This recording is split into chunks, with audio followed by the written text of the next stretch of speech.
But yes. So yeah, I didn't realize that it had fucking permissions because there's not very many people that are in the Discord. Well, it's okay. That's why we troubleshoot and we work through it. Yeah. Yeah. So we're just talking about the segments and what we're gonna do. So we're gonna start with our ARC discussion rant, and then we're gonna go into breaking down their wave, kind of as if it was an actual release. I think that's a good way to get a nice breakdown of what they've got. Sure. Yeah, especially going over things from, I think I see a lot of reviews that are based on like just a player's mindset of how can I use this instead of a like, is this a good design or not? Yes. Yeah, a lot of what I've seen is like, oh, this is good in this fleet, or this makes this commander better, but not why did you change it to this? And if your reason is it's because it's more powerful this way, I just don't agree with you at that point. That's almost all of their changes just are it's straight like power a wish increases. list. Like, I want to really run Mahdi, but I can't fit him in my fleet, so let me change him to make him fit. Yeah. That's basically gonna be one of the takeaways, I think, like you're saying, is it's too skewed to that badly. And in the first segment, we're gonna just talk about all the bullshit they've been spewing to whatever degree everyone's comfortable with, and then just be careful because the ARC squad will come after you, and they have a hit I list of noticed people. they a bunch of them jumped into your server like last Friday or the one before. Just drop a whole bunch of like, you're lying, that's not true, and then leave. And I'm like, well, actually, it is true, because if you had stuck around long enough for me to, and they did it while I was live streaming too, so I wasn't even available to. And it's weird when they do that, because it makes me think they don't realize, like, do they not think that people are not going to like that kind of shit? If they're trying to be community leaders, act like it? I don't understand why they... Well, most of the hate that I get is in PMs and behind closed doors. Like, as soon as you try to offer any, like, criticisms or, like, like, I don't know if this was the right way to go, all of a sudden, boom, boom, boom, boom.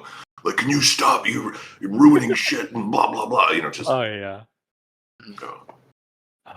The thing that gets me, too, is that I have actually made a huge effort to not talk about them. Outside of like my own Discord, where like I'll rant and I'll vent in like which is kind of private. I don't have a huge Discord. It's a little bit small. It's smaller than the hub. Yeah.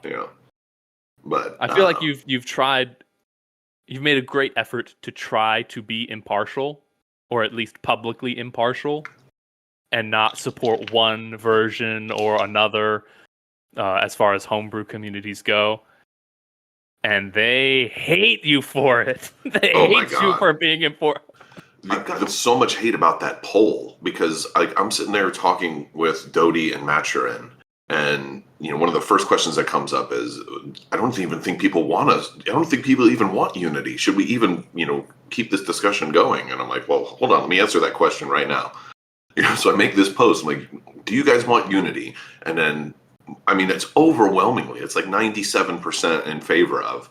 But then, like, the few ARC holdouts, and I can tell that they're, who they are. They're just like, how dare you? You're dividing the community by asking for unity because you didn't say exactly what the unity would be. You didn't say who would be on top or who would be in charge or what exact rule set that would be. I'm like, those are steps 4 and 5. I'm talking about step 1. Yeah. And it's weird because you're like, hey, would people like this? Let's talk about it. And then they're like, you're being divisive. And it's like, I don't see where the divisiveness is. All they want is for people to fall in line. It's like a politician. I won't name any names. It's like a politician that comes into office and says, you know what? Everybody's going to wear purple shoes every day or jail time. And if you object to that, you're a rabble rouser and you're trying to cause division. And I'm like, no, you caused division by coming in and just saying, this is Worlds rule set. This is, this is the rules. You have to play it or you can't play at Worlds, Yeah, and nothing makes me want to not wear purple shoes more than being told I have to wear purple shoes. Oh, yeah.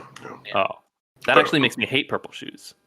You know what? Fuck purple shoes. There you go. I said it. There we go. Oh, we did it! Oh shit. Well, we're already recording, so I'll put that in. There we go. Mission accomplished. Now I'm gonna get. Now the purple shoes mafia is gonna come after me, and we're like, how dare you? Oh yeah. Now you're gonna be attacked on 3 fronts. Mission accomplished. It should be red shoes or blue shoes, but never purple shoes. Target, maximum firepower. Brace for impact.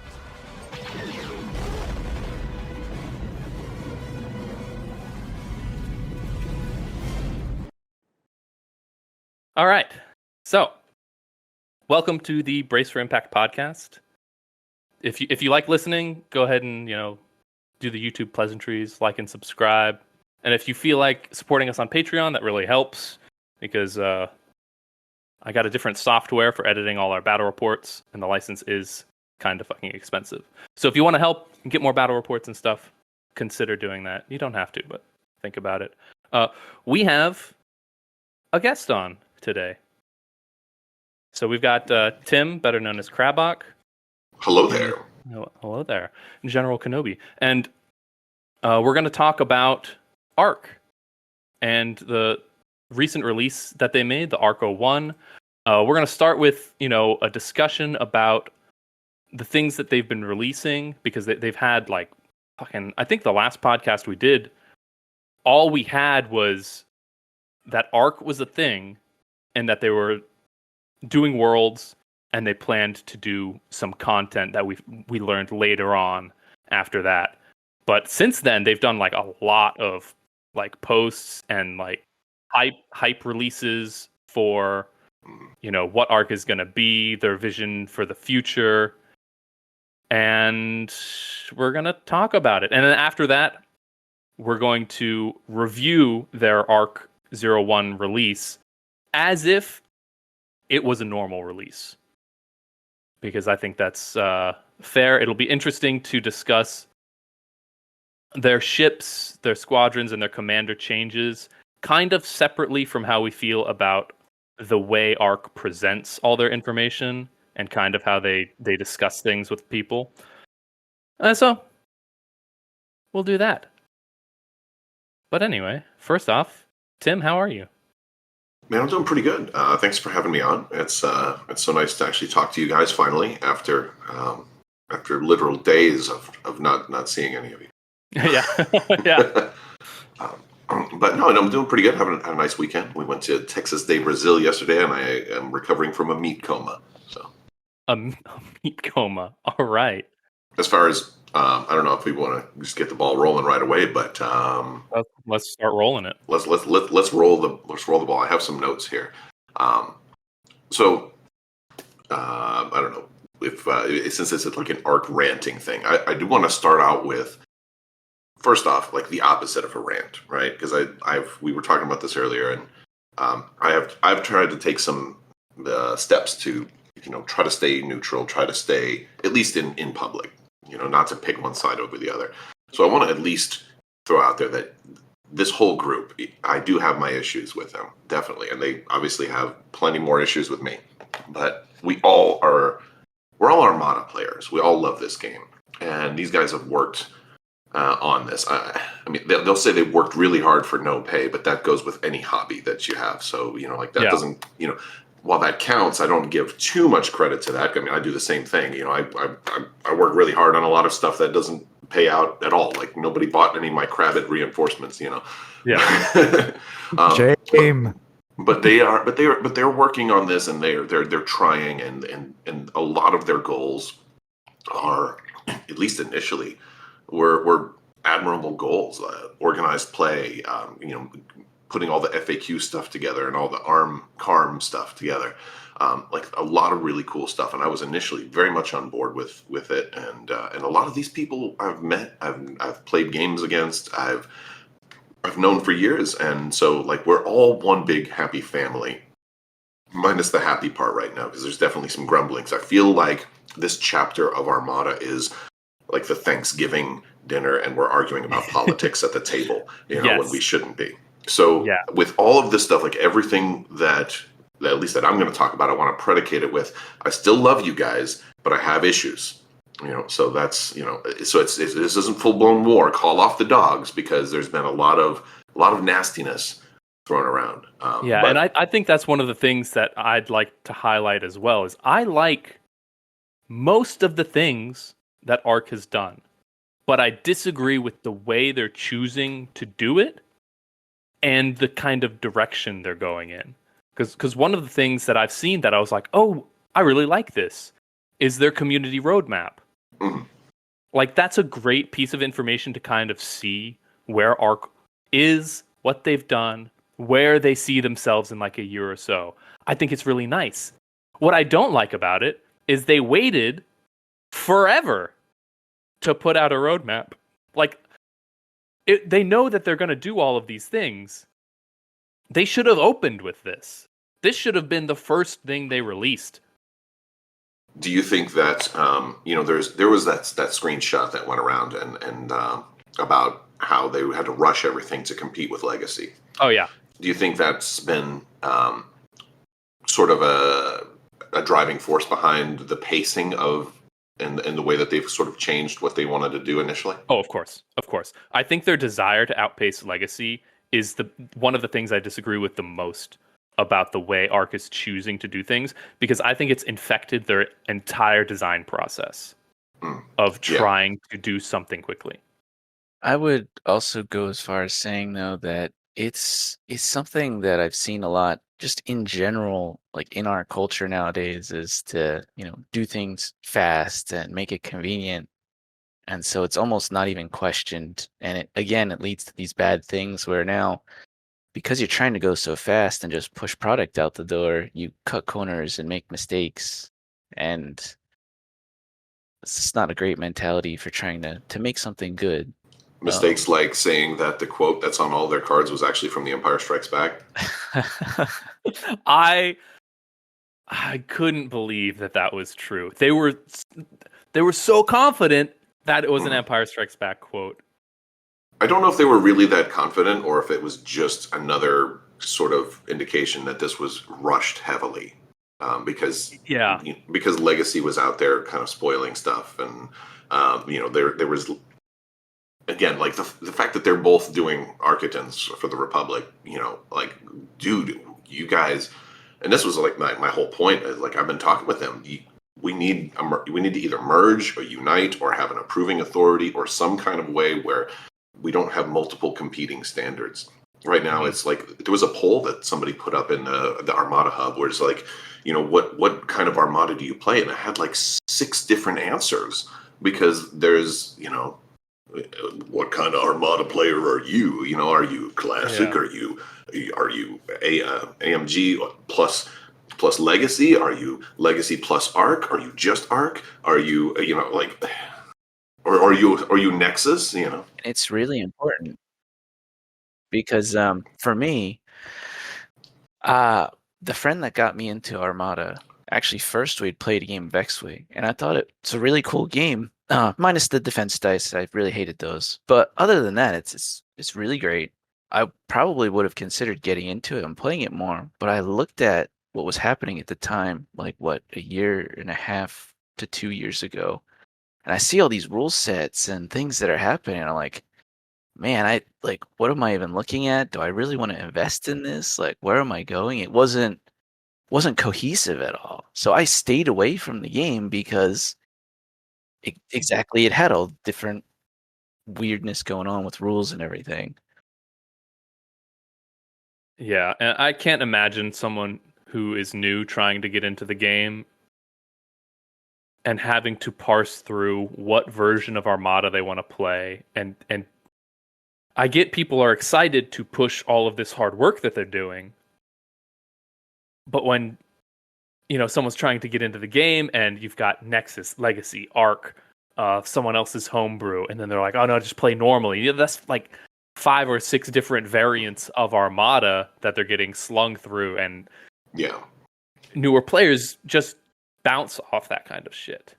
That's why, like, I only promote Ryan Kingston's Fleet Builder, even though there's other fleet builders out there, and there's like new ones coming up all the time, and there's they have all these different options, and by all means they're great, but Ryan Kingston's is the standard, always has been, and for me, always will be. So it's like, and that's the easiest way to deal with new players. Like, just start with this, and don't because I know what it's like to start a new game that has a ton of rules. When I started getting into Warhammer and everything, it was very easy to be overwhelmed by even certain terminology that everybody thinks is just normal. Like, a new player was like, "What do you mean different flavors of the game? What the hell does that mean?" You know. Or even if you're new to Warhammer and you're trying to get in and you're trying to buy your army's rulebook, if you buy one off the shelf, it might be 2 editions behind, and you will have no idea because they don't have the editions on the fucking codex. And that's like $100 purchase that you just wasted.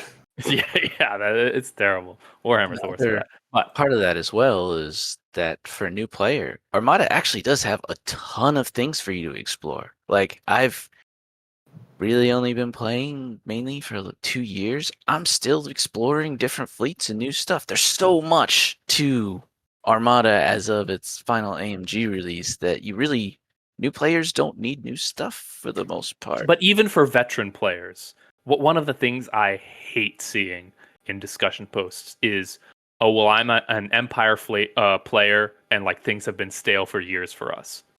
Play another fucking faction.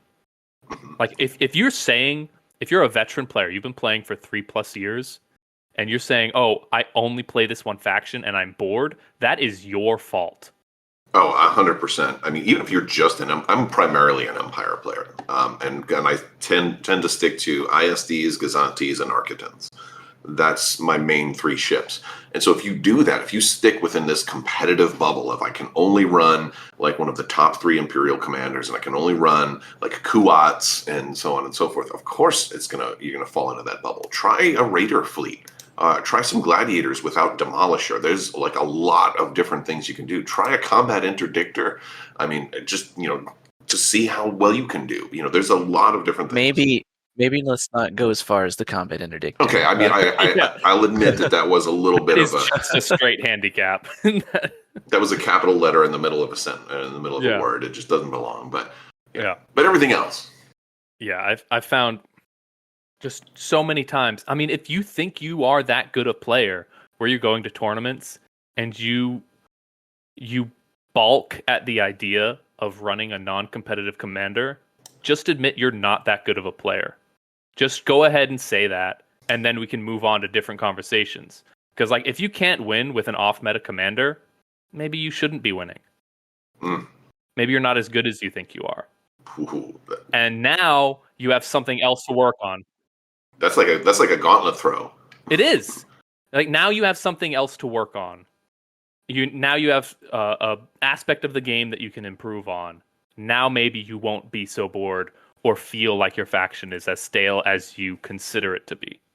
And to tie into that, it is possible to do well with things that aren't considered meta. I think there's great examples across various different games. A common one I've seen is Street Fighter Third Strike, where people got ridiculously good with characters that are considered like F tier, like C tier, right? Yeah, or C tier or something. Yeah, I saw your post where it was some the dropkick that made history post of this character in Street Fighter that was considered worthless, had like F tier moves and strategies, and a strong player was like, all right, I'm gonna make this character the king, and then they did. Like, that's the kind of shit that is awesome. Yeah, and that's actually a great segue into one of the things that I don't like about the fundamentality of what ARC is doing, because they are pretty much all highly competitive players, even though they'll tell you, like I've been told by Mac that 1/3 of their people were casuals, and I just don't believe that at all. I've seen their list of their play testers, and there's not a single casual player that I would say among them. I think that they believe it.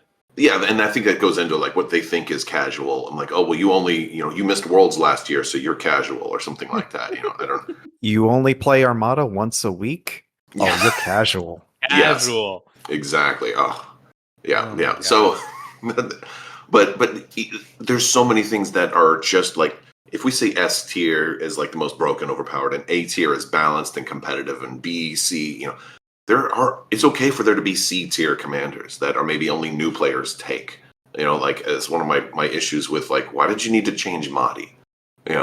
Why did you need to, like, he wasn't broken. Nobody was. Why did you need to change Mon Mothma, especially so wild and crazy? Like, do you remember all those forum posts and those sticky threads and all those discussions and things about people like talking about how Mon Mothma sucked and needed to be fixed? And like, no, I don't remember that because there weren't any. They're like, Mon Mothma's finally usable again, and that just goes against what I think of when I think of like people using Mon Mothma. Mon Mothma's been out for almost a full decade. The reason you're not seeing her very often, a lot of the times, is because those veteran players have used Mon Mothma so much that they just don't consider playing her anymore. They've completed the goal of Mon Mothma. I think in some cases. And it's not because she's a bad commander. Yeah, now Akbar has been out just as long, right? But at the same time, Akbar is like really good. He's like S tier. Yes, Akbar is an amazing commander. Yeah. So and I think that's because she's not A plus or S tier. That's probably why she kind of fades into obscurity, but she's still good. Yeah. Yeah, and it kind of ties into what I think about when I hear people talk about these competitively viable things. Is what does it mean for something to be meta? And everyone will talk about how powerful something is, but I think it also, a part of what makes something meta is how easy it is to use. Yes. And so it's a little more nuanced than just pure power level. And do you really want everything to be super powerful? It kind of becomes a nightmare to balance. If it's so easy to use, then it takes less skill to win, and that's boring. Yeah. By making something more powerful and more consistent, you are making it more boring in some form or fashion. Yeah, that's one of the things you saw with Leia and Mahdi. Also, like another guy who I don't think needed to be changed is because again he there's no decision making with Mahdi. I think that's one of the reasons why he doesn't get taken that often, because he's a boring commander, but he's also like a new player crutch, right? Yes. Like he's a C tier. He does what he does. He does it well. He's a solid and proud C tier commander. Yes, and I mean, whenever I play new games with new players, which I do fucking a lot, I'll always build their list with Mahdi. Mm-hmm. Always. They don't have to think about it. Oh, I think I might have died just now. It's like, well, wait.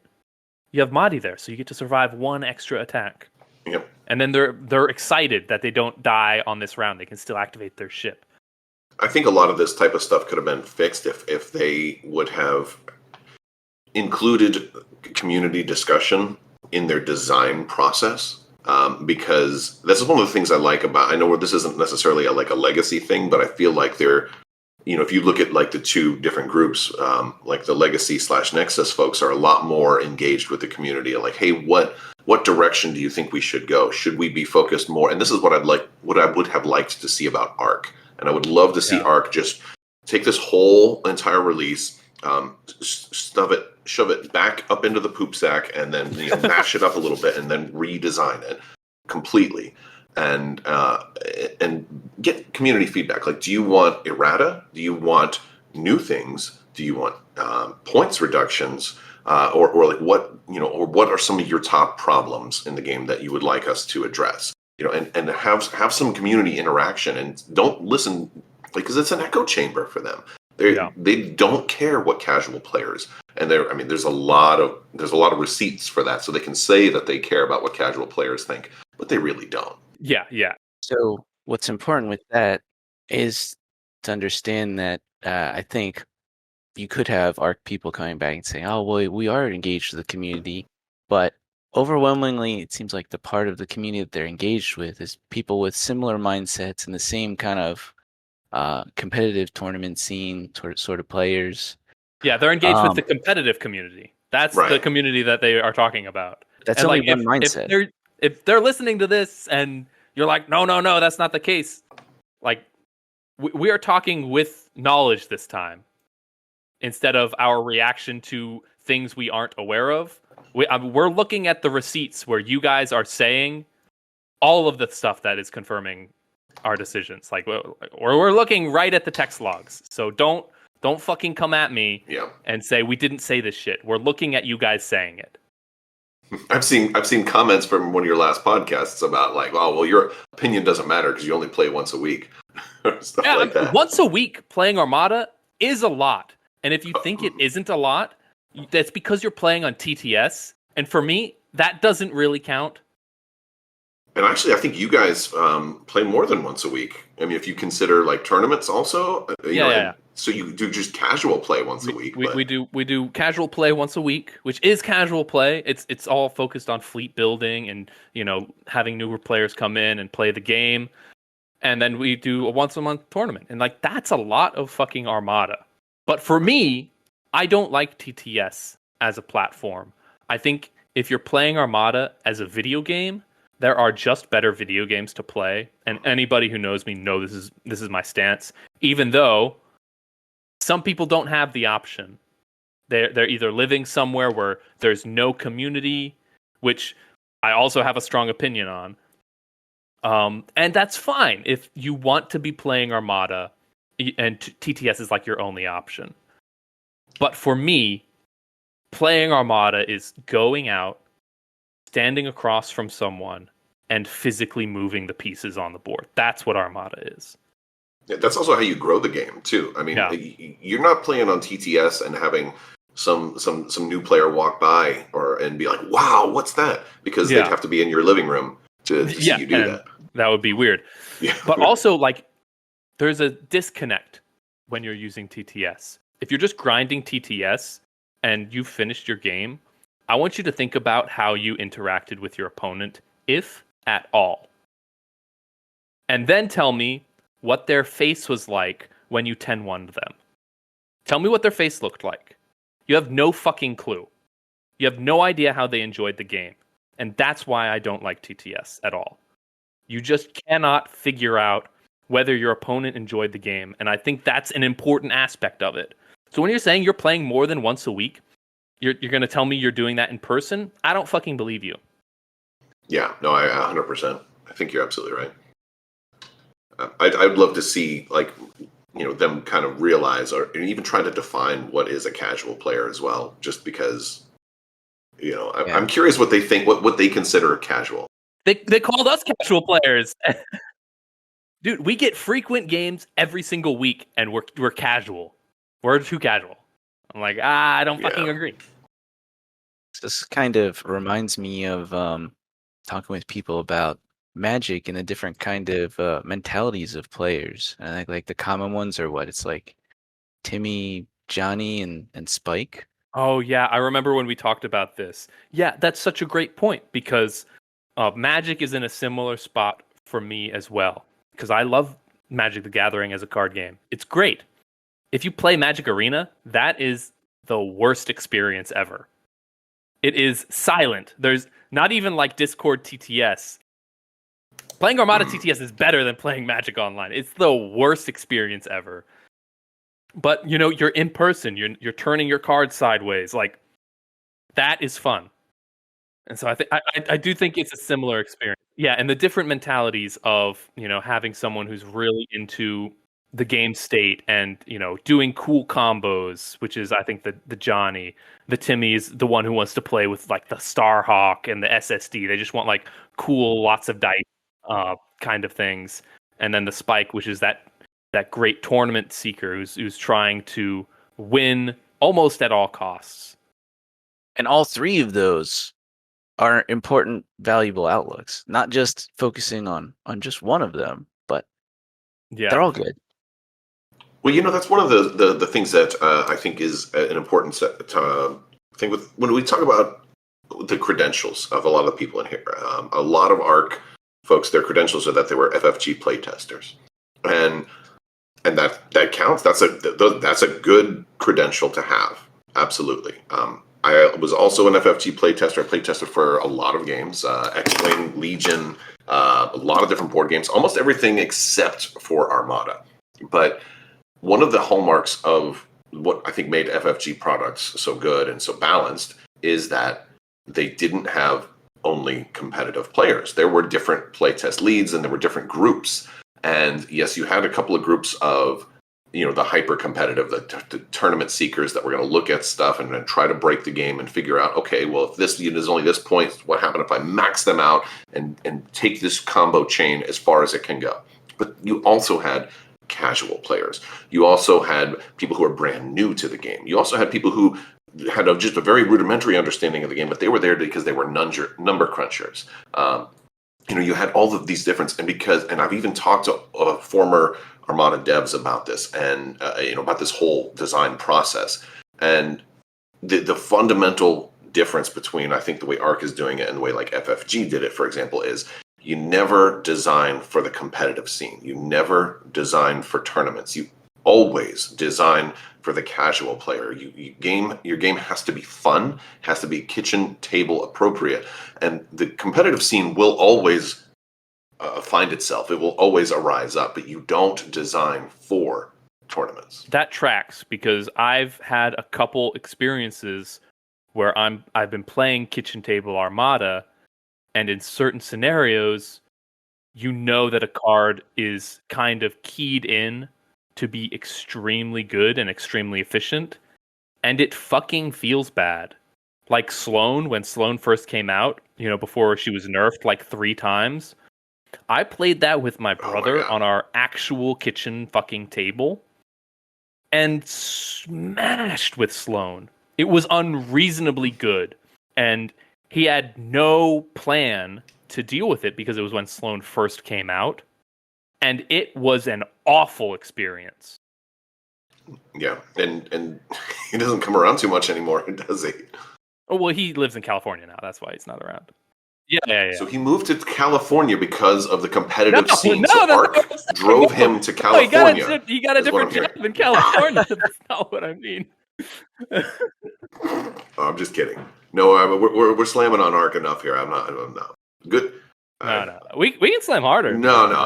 Look, they are part of our family. They're part of our family in a way. So, like, these are criticisms, not attacks. But they probably sound like that. Because if you've worked on something... Yeah, we've been criticizing and not attacking.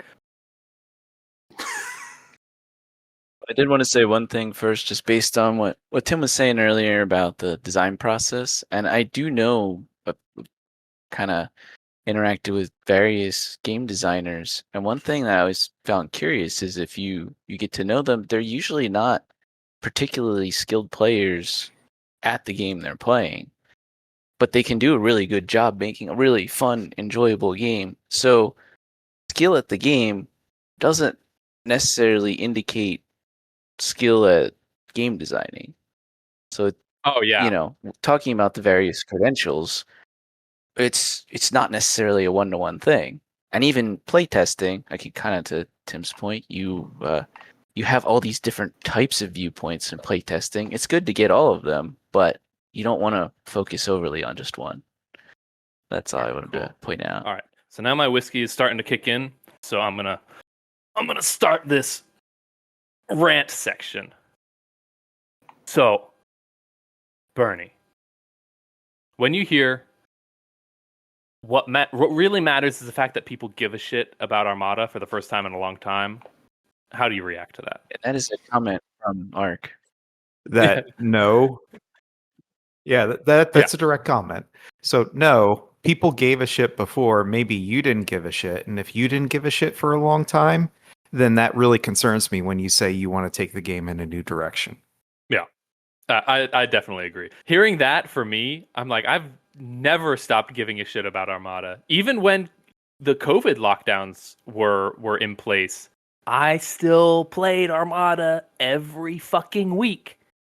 I've never stopped playing, and I've never stopped giving a shit about it. So if you're gonna be a community leader, maybe don't say shit like that. It's also very weird because it's like, well, how do new players fit into that? I mean, because I have cared about Armada for as long as I've been in it. It's who are these people that are the ones that matter, I guess. I think there's a couple of folks that have recently come back, like Green Knight and Karnak and stuff like that. And so I think that from like I've seen Mac talk about what you guys are talking about, and I've seen that type of stuff there, and I think what is going on there is that in that small group of hyper competitive folks, they have seen like a couple of their people come back into the fold, and they're really excited about that, and I can't fault them for being excited about that. But I think your point is absolutely right. Is when you put a label on, like, finally people care about the game again, and that's a huge slap in the face. Yeah, because it makes people who have always cared about the game feel like they're incorrect for feeling that way. Like, I've always cared about Armada, and people finally give a shit again. And it's like, was I not supposed to? What the fuck is going on? I can give you a list of the people who gave a shit about the game for the last couple of years. They've all had their usernames banned on the AMG Discord. Not all of us. Oh, I really? played nice towards the end, but Well, my point is, enough people cared at some point.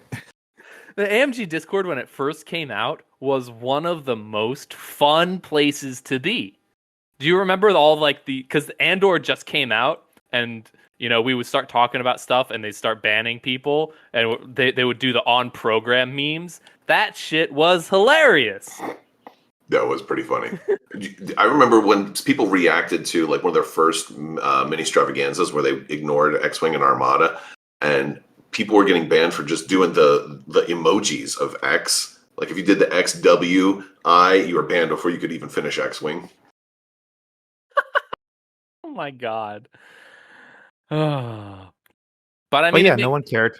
Yeah, no one cared apparently. Yeah. Now all the posts and disruptive comments that we've sent AMG's way, no one cared. But now we finally care again. It's also a slap in the face to everybody else who's been a content creator or a tournament organizer. If you have been putting in work to get people playing this game, if you've taught anybody, if you have, if you've been filming battle reports, like I've done a whole lot. Legacy guys have done a whole lot. You've done a whole lot. You've been hosting. You kept this whole thing going through, like our whole community going. We've done a couple battle reports. But that is one of the things where Even the tournaments. You've kept the whole tournament scene in Orlando going. Well, yeah, and that's one of the reasons why we haven't been doing that many battle reports. I only have so much time, and if anybody's watched one of the Brace for Impact battle reports, I really like how high quality they are. I was really impressed, honestly. Yeah, it's really good. I'm not a video editor, so it takes me fucking forever to do it. And so I was just like, I'll just focus on doing the tournaments, doing the weeklies, and just not really worry about doing so many like online battle reports because, and like on this channel, the whole goal is just doing what we want. Like this whole podcast episode. I talked with Bernie and Chris, and I'm like, well, what should the next one be?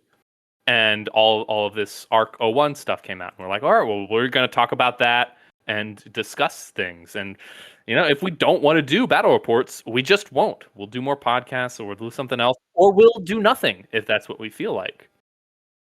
Until ARC gets you excited about the game again. You motherfucker. Yeah, until ARC gets me excited about that game again. Could have the opposite effect. Yes, and right now we're spicy about it until we get to the actual review of their cards. And that's one of the things that is interesting about their release, because I don't like the way that they've been communicating and kind of, doing saying these things where it's like, hey man, what the fuck, why would you say it like that? But I don't hate everything that they've released for ARC-01.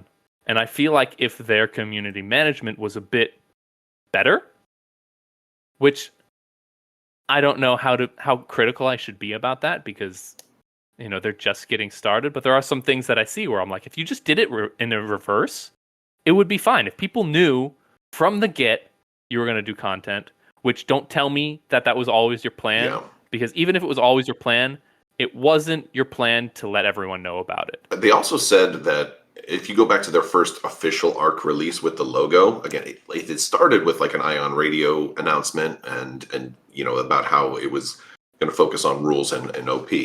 But then once they kind of took over and started speaking for themselves, that first media release they had says they would only release content when it was absolutely necessary for the health of the game. So that sounds to me like a Salvokin rollback if AMG dropped that. That sounds to me like, oh, okay, Palpatine is broken. He actually doesn't function the way he was intended to function. So we're going to errata him a little bit to make him actually work. So he's not just completely broken. Or ignition attacks and shit like that. Like ignition attacks to me are broken. It shouldn't work that 100%. You should be able to salvo an ignition attack if you're within range, honestly. But yeah. Obviously, you shouldn't be able to salvo at extreme range. Yeah, of course, because unless you have some kind of, I don't know, but yeah, of course not. So that was their printed mission statement, and a lot of the stuff we're going to talk about seems like change for the sake of change, and that's a huge problem, in my opinion. But again, like I said earlier, we have the logs of you saying you want to change things quickly because you do not want to get left behind. Mm-hmm. Why are you thinking you're going to get left behind? You've secured worlds. You're doing organized play. Why are you the ones that are going to get left behind? You're in the lead. Slow the fuck down. Why is it even a competition, really, if you're doing something different? Yeah.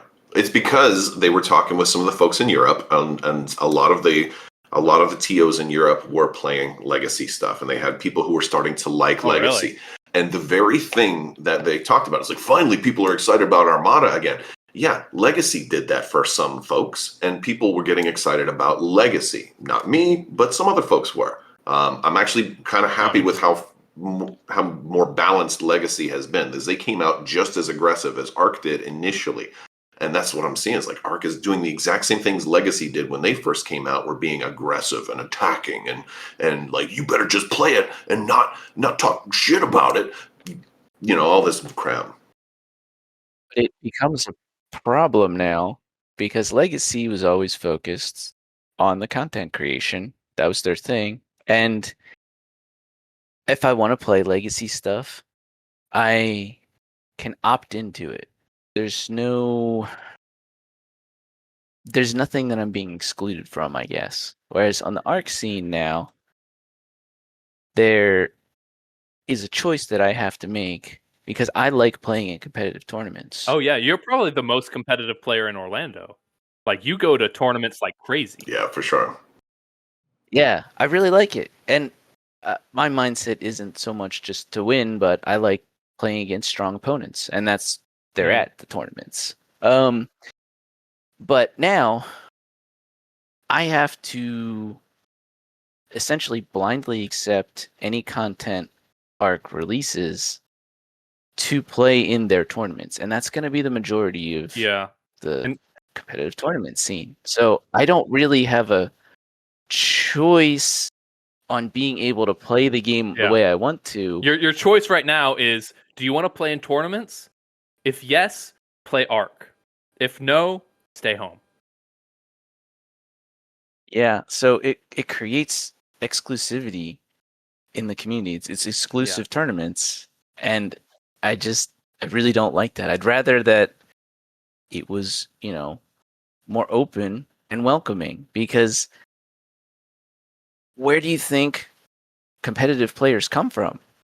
There were new players at some point. Well, I don't think actually all tournaments are embracing ARC, though. An interesting thing, I was like... Not necessarily all of them, but it is restrictive. I saw something this morning about, like, I don't think Nova is using ARC, because I read their tournament packet, and they have said that it's AMG rules. So Oh, really? Yeah. I've had some issue with tournament organization recently where I wanted Orlando to be a part of the Southeastern tournament circuit. And so I contacted one of the, their organizers, and I was like, hey, let's get Orlando into this. And they were hyped about it, as everyone should be. And I was like, hey, some of my people were asking, is this going to be an ARC tournament or an Armada Classic?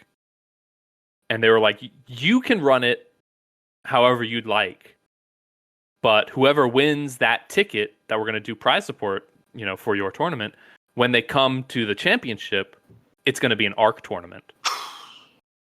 And I'm like, oh, whoa.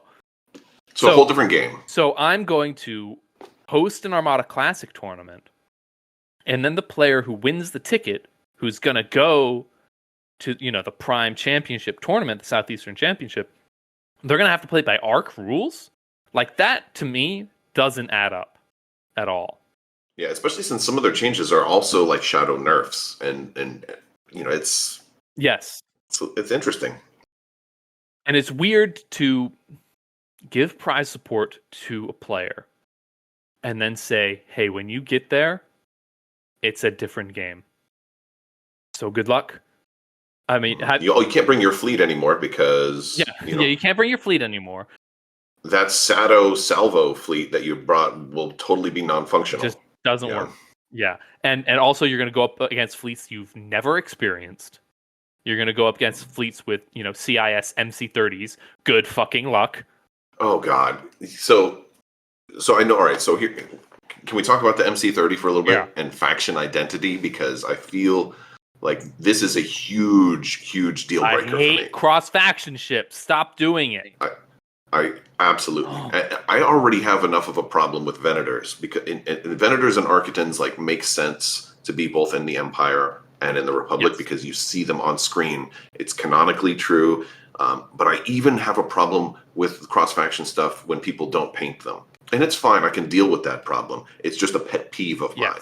Like, if you're going to run a Venator in the Empire, can you just like get some gray spray paint? Can you do that? Like please? Like, and if not, that's okay. If you want help, I'll love to help you. But and to a more difficult extent of Victory in the Republic, if you can do the Republic colors on that, like, awesome. Make it look appropriate, even though the Victory we never really saw on screen, but it was always canonically true for the EU or whatever. But the MC30, it wasn't invented until after the Battle of Yavin. It was developed by the Moncala. It was never a Quarren ship. Yeah. It didn't exist in the timeline of the Clone Wars or has any connection at all with the Separatist faction. They completely fabricated this thing out of thin air. There were Quarren ships that they could have used.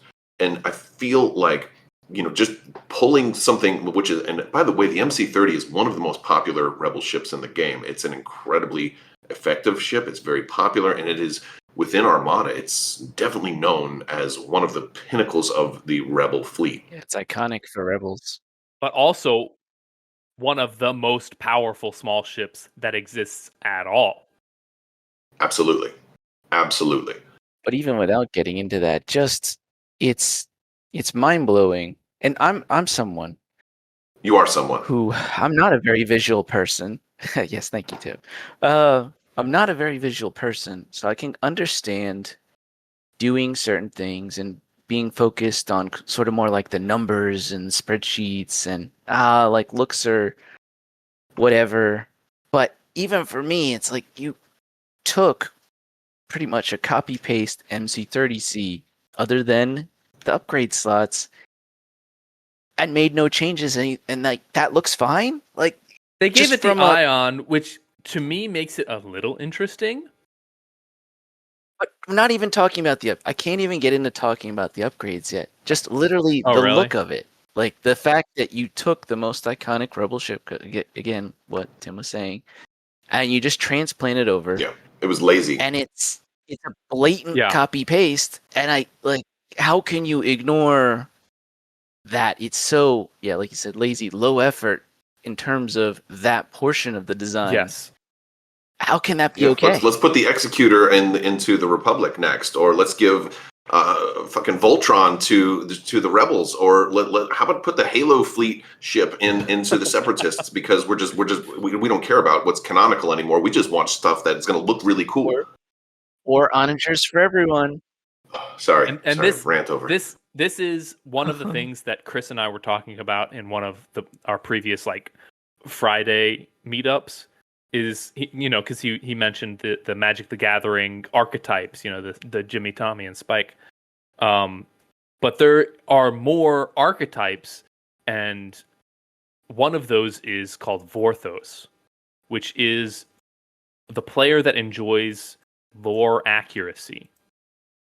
And I think this is something that they might not have considered enough, because we weren't just discussing, the Munificent class command frigate, or we were saying Architans is fine. MC-30 is too far. And if you're gonna create new ships, just make new fucking ships. There's also a lot of canonical ships they could have used. Yeah, there was plenty of stuff they could have drawn from. There were Quarren gunships that had a completely different look. Yes. There was the Trident squid ships. If they wanted a close range brawler, they could have gone with that. There were sphere ships. There were battle spheres. There was a lot of different ships they could have gone with. Or again, if you're going to just completely magically invent something out of thin air, just don't use the icon. Don't use that imagery. And you can reuse the arc lines if you want to. Yeah, that's what it was. Is the reason they did this is because they wanted something fast, so they could feel like they were competing with the other homebrew communities and that they weren't getting outpaced, even though they were the front runner. And so they just picked ships that already existed. They already had icons. They already had arcs. They already had dice pools, and they didn't need to change anything. But if you're gonna make ships, just make new ships. I'm all for, by the way, a positive towards ARC. I applaud the concept of trying to get stuff within, i.e. you don't need to buy new stuff. You can use your existing cardboard. That's a good goal. And being able to reuse printed firing arcs and stuff like that, that is awesome. And I approve of that mindset. Problem is that they said, we have to reuse everything, so that includes the ship itself. I'm like, no, you don't have to do that. Maybe AMG might have had to do that if they were trying to get licensing approval. By the way, they never would have, because that ship doesn't exist. Yeah. So I only partially agree with that. Yeah, I actually just disagree with what you said, Tim, because I think this is indicative of their design process that I don't like. And kind of the ARC community as a whole, because one of the first things that they should have done and said that they were prioritizing was getting approved distributors of game components. That should have been the first thing that they did, of saying, hey, if you want ship cardboard, go to this guy, go to this store, and whatever he's got, that's tournament approved. Well, they kind of did that because they had that, like the Nomad Works, who has the model for this with a sculpted Separatist logo in the MC-30. Yeah. And that is my problem, is because you created something that's so far out of canonical accuracy and makes no sense at all for the game of Star Wars Armada. But now you've also have people that have already bought it and have it painted up already, or they've commissioned it to be painted or whatever. And now you can't reverse your decision. So you've made a terrible decision and you've painted yourself into a corner. Now people have spent money on it. Now you're screwing people out of money. No, but you fail. That's just the model. I'm talking about approved game components, like ship bases. Because right now on Etsy, there are like a dozen providers of like game cardboard or like printed cardboards where they 3D print it. And what I would have wanted was for the Armada Rule Set Collective to say, hey, right now we have a link to all of our tournament-approved game components. So when you want game pieces, you go to these people. And kind of, I know it's going to sound a bit aggressive, but gatekeep that a little bit. So that they meet a certain minimum level of quality, so the TOs can know that, this person showed up with content that's, approved by the overall competitive scene, then it should work. There should have been quality checks. Yeah, because right now, as a TO, like, there are 3 variants of game components that I have to experience now. There's Admiral Tater's acrylic ship components. There's FDM 3D printed ship components. And there's cardboard, like how Peter Saber does, that's kind of closer to game accuracy. These are all made out of 3 different materials that I have to approve as a TO. Let me ask you a question with that. You've already got something kind of like that, but Legacy has put it together. The Armada.community, like the resources page, I've done something similar on my website that's like maybe a little bit less than what they have, but they've already got that entire resource of here's where you can get every single game component. Yes. So if ARC were to do that, do you think that we would then be having this discussion about, or that people would be discussing how ARC is stepping on Legacy's toes by, reduplicating the wheel or something like that? No, because they're tournament approved is the thing. The ARC should be focused on the tournament scene, as they said. And so if they can say, "Hey, we've talked with this, store, SE store, whatever, and they're working like millimeter accurate," And game they went through an components. approval step. So the difference would be Yeah. not just making a list. And they can get a little picture, like a little star of seal of approval, like this is you buy this with confidence. That's something like that, You can buy it with confidence and spend your time doing that first. 100%. This should have already been done before they started releasing content. And then, So what would you want to have seen out of this first Worlds? Like, because I'm assuming that would have been a good proving step to establish some community trust, and ARC is that. Because we're gonna have a Worlds and multiple players are gonna come in with 7 different components to make their ship. They're gonna have FFG and AMG approved game components. Maybe they bought 4 extra Architons off Admiral Tater. They've 3D printed their Architons, and they're gonna bring a Quarren gunship, but it's FDM printed from an Etsy seller. Like, you're intermixing different game components. None of them have been approved by the tournament organizers as a la ARC, because let's not beat around the bush. They are the de facto tournament community. Why don't you have approved game components from all these Etsy sellers you're relying on? Why haven't you fucking done this yet? Yeah, I think that should have definitely been the first step. I agree with that. When it goes back to talking about what you were mentioning a little earlier, Tim, about it being a good thing to be able to reuse stuff, that is nice, but at the same time, this is sort of a different era for buying Armada product. I can't go to the store and buy official product anymore. And if I wanted official product off eBay, it's going to be ridiculously expensive. So what I've seen with newer players is you go to the third-party suppliers for all the different pieces. And so if that's indicative of where the place of buying new things is right now, should we really be as focused on this cross-faction rapid reinforcement style type thing that was the AMG era? Because that was really all we could get then. Yeah. Right. There is much more flexibility now. Can we not leverage that a little bit? Well, let me better? revisit what I was saying about the focus on being able to reuse pieces.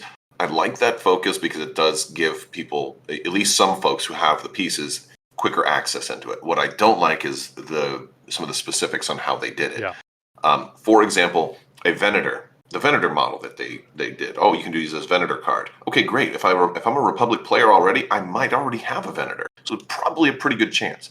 Munificent player. If you're a Separatist player, you already have a Munificent because it came with the starter. So you probably can already use that. But when you went cross-faction, even the Architons, which is my favorite ship in the game. We know. Like that is still going to require everybody to get 3D printed stuff because how many Republic players are sitting on, 4+ Architons? Yeah. And this kind of cycles back to what we were talking about last episode, which I think a couple people misunderstood when I talked about the shadiness of the primary tournament organizer community. Like, when you know what ships are going to be released in your next wave, and you just kind of like let your Etsy store shops know, hey, we're going to be releasing a cross-faction Architons or a cross-faction Quarren prototype gunship. Make sure you have that model like ready to drop. That's shady to me.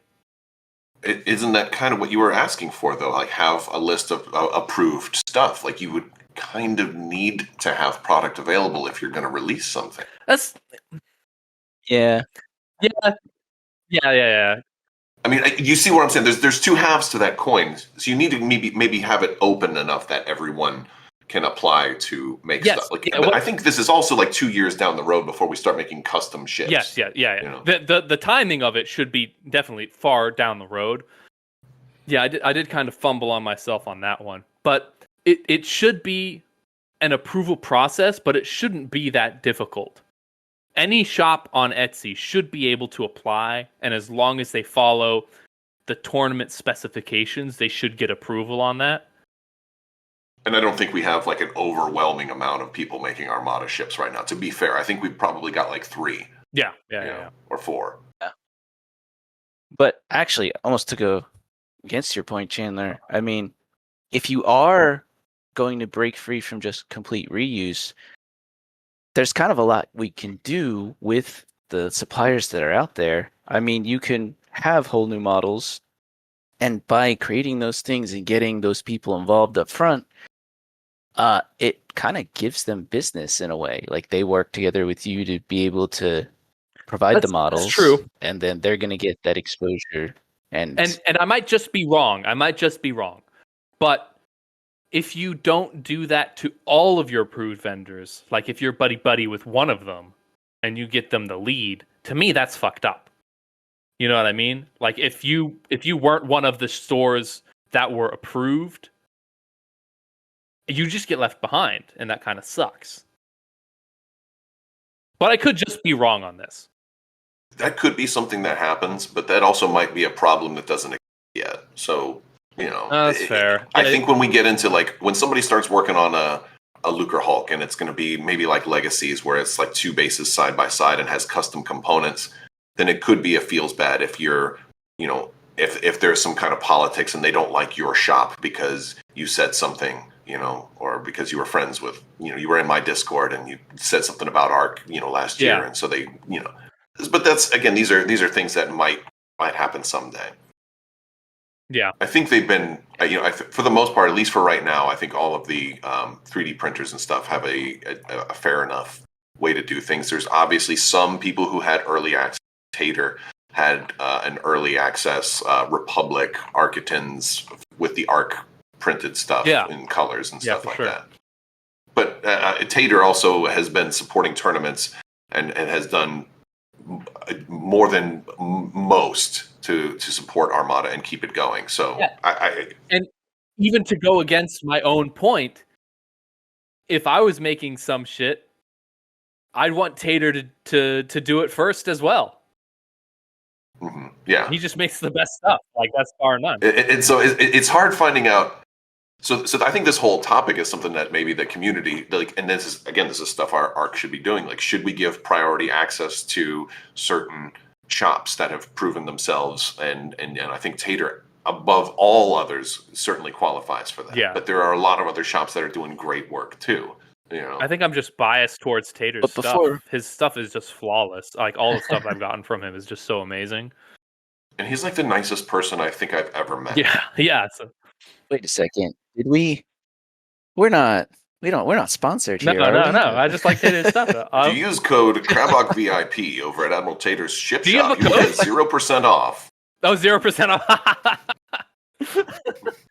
off. Amazing. But yeah. So I don't know. I feel like the things that ARC is doing, they're kind of doing backwards. Where they had all their hype posts and roadmaps done now. Like, I like that they posted their design journals. I thought that was interesting. For me, it's too fucking late. These should have been... I think they might be course correcting. They are. I think they might be in the process of course correcting right now, which is great. But with the MC30, you kind of painted yourself into a corner. Once you had people have bought a separatist MC30, a ship that doesn't exist, you're gonna look really bad when you tell all those people, the community doesn't like the fact that we have a separatist MC30, so I guess you can run it as a rebel MC30, but that's all you can do now. And it goes into psychology too, because once you give people something, they're never gonna want to give it back. If they, I'm ready to give it back. I'm ready to give it back right now. You can have all of this. Yeah, I think that's one of those things where okay. I would rather them take the time and release things that are almost like indefensively good. Like no comment. This is a great release. And also the worst thing that they've done, in my opinion, which is a pretty good opinion. Why is there? But when you are able to release content for Armada and you look at AMG's rapid reinforcements releases and you're like, we're going to do it that way, I'll never be on your side. Why did you choose to do something along the lines of what AMG was releasing? AMG, everyone agrees, was ass at producing Armada content. So when you had your shot, why'd you do it the way they did it?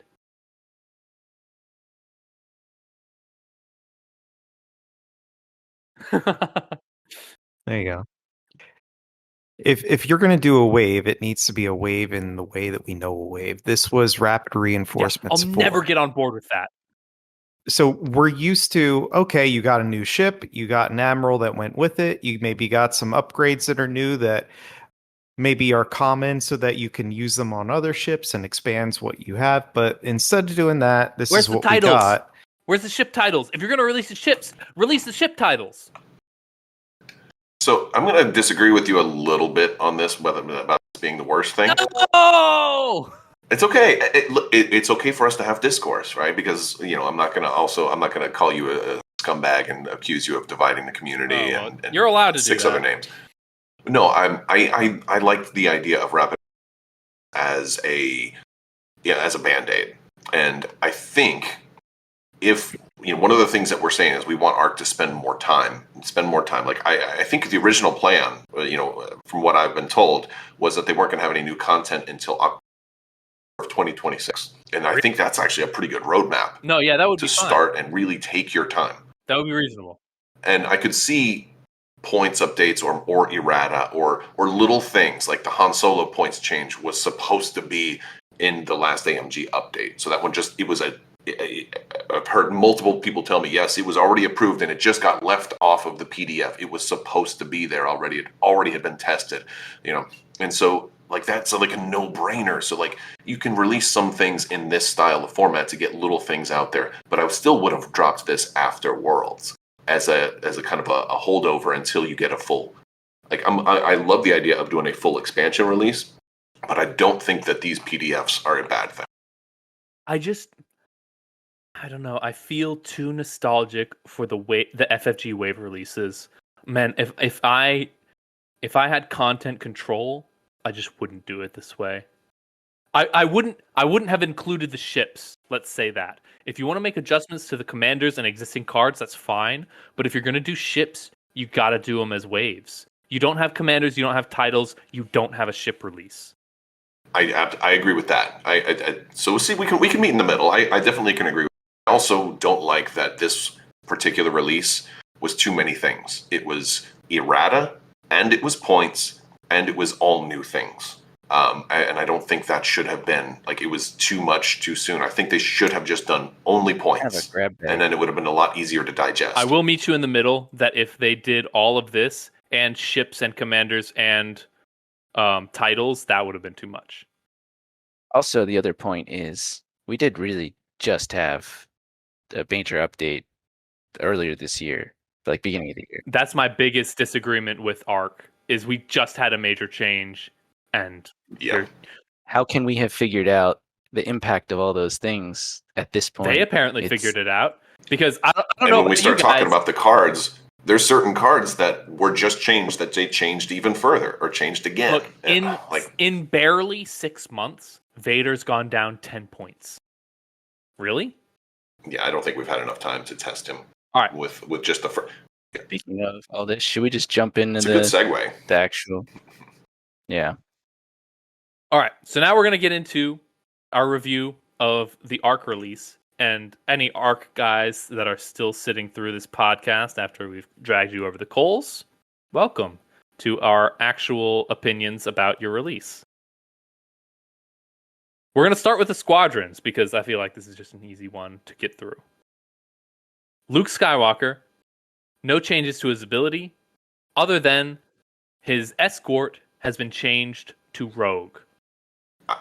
I'm gonna jump in right here. absolutely fuck that. I cannot handle like a Luke Skywalker flying around with Rogue and like the most ridiculously powerful. Like I run no squadrons, right? If somebody puts this guy down and against me, I'm going to take it and I'm going to throw it across the room and say, "Get out of my store." And I don't even own the store. Yeah, it's untenable. So there's a couple problems with this. One, giving Luke Rogue. He's the second lowest point cost for a Rogue that's unique ace in the Rebels. 1 point above Kanan. It doesn't work out. Math doesn't work.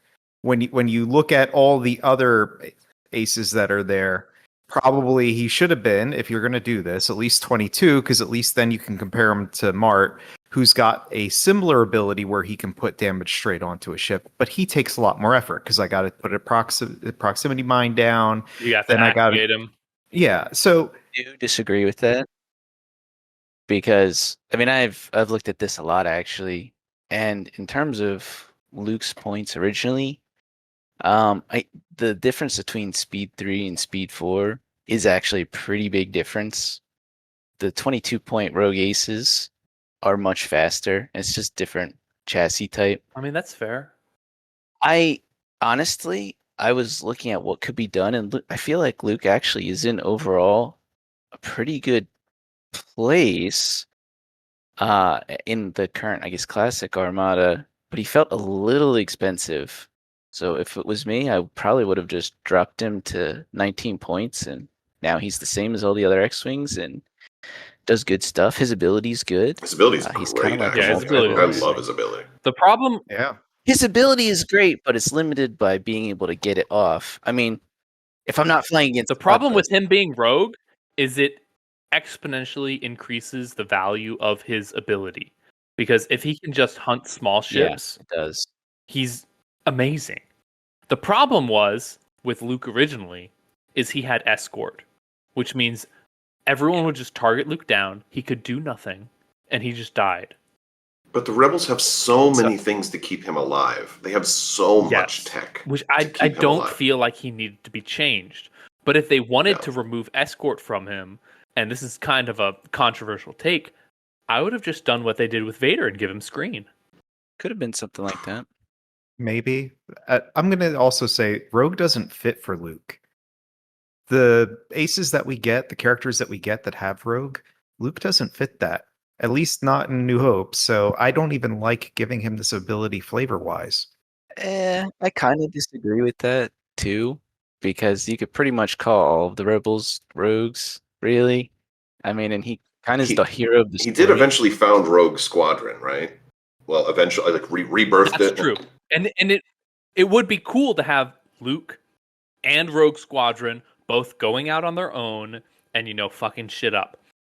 But I think there should have been a different version of Luke Skywalker where he had Rogue, like Empire Strikes Back Luke, or new like 100%. Return of the Jedi Luke, where he had Rogue.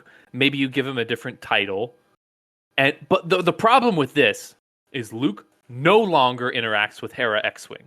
So you can't double reroll with Bomber Command Center and Hera X-Wing to guarantee good damage with Luke. That's what I don't like. That's a little bit of a noob trap. It is a trap. Honestly, not all X-Wings need Hera and all the other nonsense. The X-Wing aces are actually powerful on their own. Like, you don't need the full combo craziness. You don't, So. but it's nice and it's fun to have double rerolls to guarantee Luke's ability. Yeah, but then take Wedge or Biggs. You got those. Yes, but Luke's ability goes right to Hull. And so having that ability to reroll and reroll again. So he's a different niche. Yes, he is. He is. But now it's not an option. You can't do it. So what they should have done, that's the trade-off. In this case, or in all these cases where they have changed the way the card works, they should have just made a new card. It should have just been Jedi Luke Skywalker. Yeah, I agree. And then all of a sudden, boom. There you go. And this way, I can still talk about Luke Skywalker, and when I'm doing like a list build, and people who are new that that play ARC only or whatever won't be like, well, what do you mean you're going to have Luke with escort? He doesn't have that ability. It's going to create so much confusion. If you have Jedi Luke, then it's a whole different card. And it's going to be so annoying. Every new player who comes in and buys a core set and they get Luke Skywalker X-Wing and they read the card and then they go to an ARC tournament and they have to be told that, oh, no, he doesn't have Escort anymore. He's got Rogue. No, trust me, bro. It's a way better ability. Yep. Yeah. Especially if you built a list where he was actually designed to protect your other bombers or whatever. Yeah, or you looked at the list builders and it's like, oh, I'll use Hera. She's really great. And then Luke will get double rerolls with Bomber Command Center. That's something I've done. It's fun. It's fun to fish for the hit crit on the black with Luke, and it goes right to hull on a small ship. That's really fun. It's fun for you, not fun for me. It's fun for me. That's what I mean. It's fun for me to do that to a small ship. You can't do that anymore, is what I mean. If you go to an ARC tournament, that list doesn't work. And that's just partially what's going to happen with change is you're going to break certain combos and do things in a different way. This one is pretty generic with you're taking that specialized combo and now it's just, oh yeah, Rogue is good with everything. I do still like touch up on these older squad cards, and Escort was somewhat problematic, but again, like I really did my own whole write-up on how Luke fits in with all the other different aces, and I would bring him as a multi-role ace, not a dedicated bomber. And like seriously, just if he was 19 points, I've had multiple lists where I kind of wanted to bring him, but I had to opt for Wedge instead because the 1 point made the difference in building out squads because you only have 134 points. Another thing, I'm going to throw this out there because I know we probably want to move on. We got a lot of cards to talk about, but if Luke's remains this way, for example, and if I ever were to play some homebrew and this kind of Luke is in the game, it does mean that it's even harder now to change PDIC because again, if I'm running an ISD, a squadron list build like what took Worlds, I have to have PDIC against this kind of Luke. There's no option. I have no shields at all. Yeah. Half of my defense tokens are useless. All of my shields are useless. Luke is cutting straight through. And you don't have to consider that your opponent will have to use squad commands to control Luke to do his ability. Of course, there's no way to stop it. It's just an unstoppable negative play experience. They can just con fire every time or engineer. Yeah, it's the worst. Anyway, all right, let's go right into Darth Vader. This is my favorite thing that they changed. Darth Vader TIE Advanced is just the way he should be. Hard to disagree. What? Yeah. So I like having Vader with Escort because I like the Vader Soontir Fel combo. I think if you want to run Vader without Escort, you run Vader TIE Defender. You already have a Vader without Escort. I didn't like this because there's also, as somebody who plays primarily Empire, there aren't many escorts. There's only one other ship with printed Escort and then another one that can gain. Then can gain it. Wasn't it Tel Travora and also Zertrix Strom, I think? Yeah, Strom, and he's not great either. But now I've got to run Zertrix. I can only run 4 aces, right? Like he was one of 2 escorts in the entire faction. That's true. Yeah, so that's Escort is really nice. At least the name. And there's Black Escort, Squadron. That's true. Fuck. But yeah, named is that. So now there's only Zertrix Strom, Tempest Squadron, Black Squadron, and generic TIE Advance. Yeah, but if you want an escort with braces and the Black Squadron, the other ones don't, the generics and all that don't have the brace tokens. So of course you have to have 5 hull. You need a bracing escort. So yeah, this was a nerf from my opinion. Oh no, you're right. Well, it depends because. But that's just my take. Other people have different takes. So you can talk about the pros. That go with I just it too. think that Empire doesn't value escort. I don't think that's something they're concerned about. There's tech that can do it, but it's not their main shtick, for sure. Yeah, I don't think it's their main shtick. I think Vader's biggest issue is that he had escort, so you could kill him. But now Screen, and I've used Wat Tambor quite a bit in Separatist, Screen is a hyper valuable ability when you have swarm squadrons. It's also just that Vader always seems to be very offense focused. And so Escort is like kind of the opposite of that. Can you imagine Vader being like, oh man, I'm going to take one for the team here? It's not really his I think style, I guess. yeah. It's lore accurate because that's what happened in A New Hope, right? Like, because this Luke and Vader were both like A New Hope Yeah. versions of Luke, and so that's why they were lore accurate in that. Yeah, I think if you take Black Squadron with escort, that's enough. And then when they cut through Black Squadron, you've already swarmed them with all your TIE fighters or your TIE interceptors. And when they decide to attack Darth Vader, reroll 3. Good luck. Good luck getting damage on him. 2 hits, brace, Then he take stays 1. around to be able to do damage, which is his whole thing. Yeah, then his whole thing is to add crits to the damage total. I think this is just a great change. This is my favorite change that they did overall. I think lore-wise it was better because what's the first thing Vader does? You two, come with me. You're gonna go and with me, and you're gonna protect my flanks. So I don't mind it lore-wise. I don't like changing abilities when we don't have to, but I can live with this one. Again, this should have been a different card. I think if they just added Darth Vader, Death Star run. No more Vaders? Vaders. Stop. We don't have enough Vaders. I do think if you want that more offensive Vader, you've already got. So I'm really surprised that this was one of the ARC changes that was like, oh, this is critical to the game. I'm like, no, you already have another version. Yeah. Like, that's so close. I like that they updated these older cards, but again, I actually like Luke much more being updated more than this one because there was no other option for Luke. Vader, I'm like, I have a bunch of other Vaders. I want to run Vader boarding team. Like, this one I'm probably not going to use because there's so many others. There's a lot of good Vaders. He's the definition of opportunity cost in this game. Yeah. All right. On to Han Solo. Before we go, before we do, I just want to say one thing is points cost reduction should be done before changing abilities. And that's a design philosophy that's throughout this thing. And these 2 cards exemplify it. It was the wrong way to go. Point reduction first. I agree with that. Absolutely. Oh shit, you're right. They did reduce Vader's points cost as well. Down by 1. He used to be 21. Yeah, you should do points cost, see how those go, and then, after 6 months, maybe do another one, and then a third pass, maybe consider errata. I don't fully agree with that. I think you can make some wording updates, but then you don't do a points change, and you don't do anything else. I think my biggest issue with ARC is that they've done both. They've done wording changes, errata, and points changes at the same time, which is hubris in its most complete form. Yeah, it's just there's so many variables that go into a game. You want to limit them as much as possible when testing things out. To me, that says that you know what's good for the game so much more than the designers of the game that you've done a points change and an errata at the same time. I just don't agree with it. All right, let's go on to Han Solo because I think this is just the easiest card to review.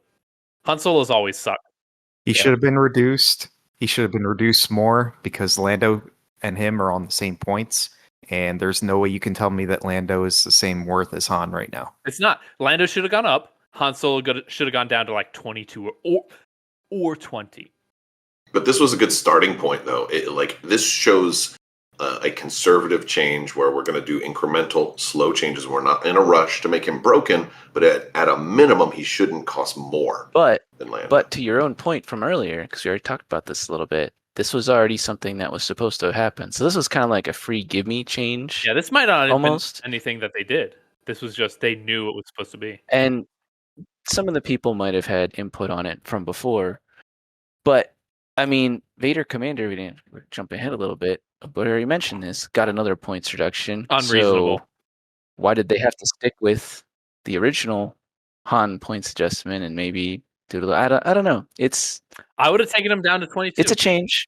I wouldn't mind seeing Han get an additional 2-point drop, like in the future. Yeah, I would put him down to 22 and see if anybody takes him at all. Because for me, from my perspective, Han just doesn't have an ability. Activating at the start of the ship phase is the same window as activating in the squadron phase. It's a nothing ability. Unless you want to double tap once, It's more which than nothing. it's not that good. It doesn't do anything. His ability is trash. It's not maybe all that strong, really, but It does something once. Is double tapping something? Is that a good ability once around? Um, Alpha striking. If you're second player, I think is when it really. I mean, I honestly I It's tried using him garbage. once, and it was very underwhelming. His biggest thing that Lando overtook is, I would say, getting the defense tokens on the YT-2400 and making it speed 3. But then again, Lando does the same thing. So Yeah, that's Han's biggest issue. Is Lando is just absolutely better than him, even if Lando was like 26 points or something. But they're the same points, so you'll never take Han over Lando at the same point cost. You just will never do it. yeah, this is So I mean, but the Lando is better than Han Solo anyway. Even outside of this game, Lando. I mean, Yeah, he's just the best. yeah. I mean, he's got better drip than Han. He wears a cape. He owns his own mining colony. So Han Solo trash tier overall. But my point is, if you're gonna make changes to Han Solo, make him have an interesting ability. Like if Han Solo gets attacked, Han Solo performs an attack first, and then you toggle his activation slider. That's a cool ability. But yeah, overall, this change is pretty minor.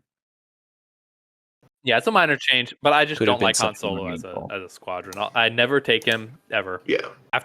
I've never taken Han Solo after the first game I ran with him, and I was like, oh, this is a nothing squadron. Yeah. He'd be better if there was other tech that took advantage of his timing, but there currently isn't too many things that do that right now. All right. Let's move on to the Rebel commanders. Now, there are some in here that I like, and when I say there's some in here that I like, I mean there's one card that I like. I think all of the changes to the Rebel commanders are not good for the game. So what are we starting with? Leia, the worst defender. Yeah. We made the card more powerful, so you should be happy. And she's better. She's better. Runner. Yeah, by making her better, you made her the most boring commander to play. She's boring now. I don't want to run her. She's lame. And now she lost her MSU identity. She kind of runs into Garm's thing. So now you've got so now you've got inter faction conflict going. Who's going to ever run Garm again? So this really all that happened was the restriction got removed on Leia. You don't have to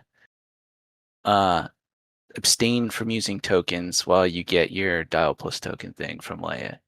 But the catch is that decision making and player interaction, having to think through, do I want to do that or not on this turn? What dials am I going to use? Am I going to save a token for the one turn I need to change speed and command squads?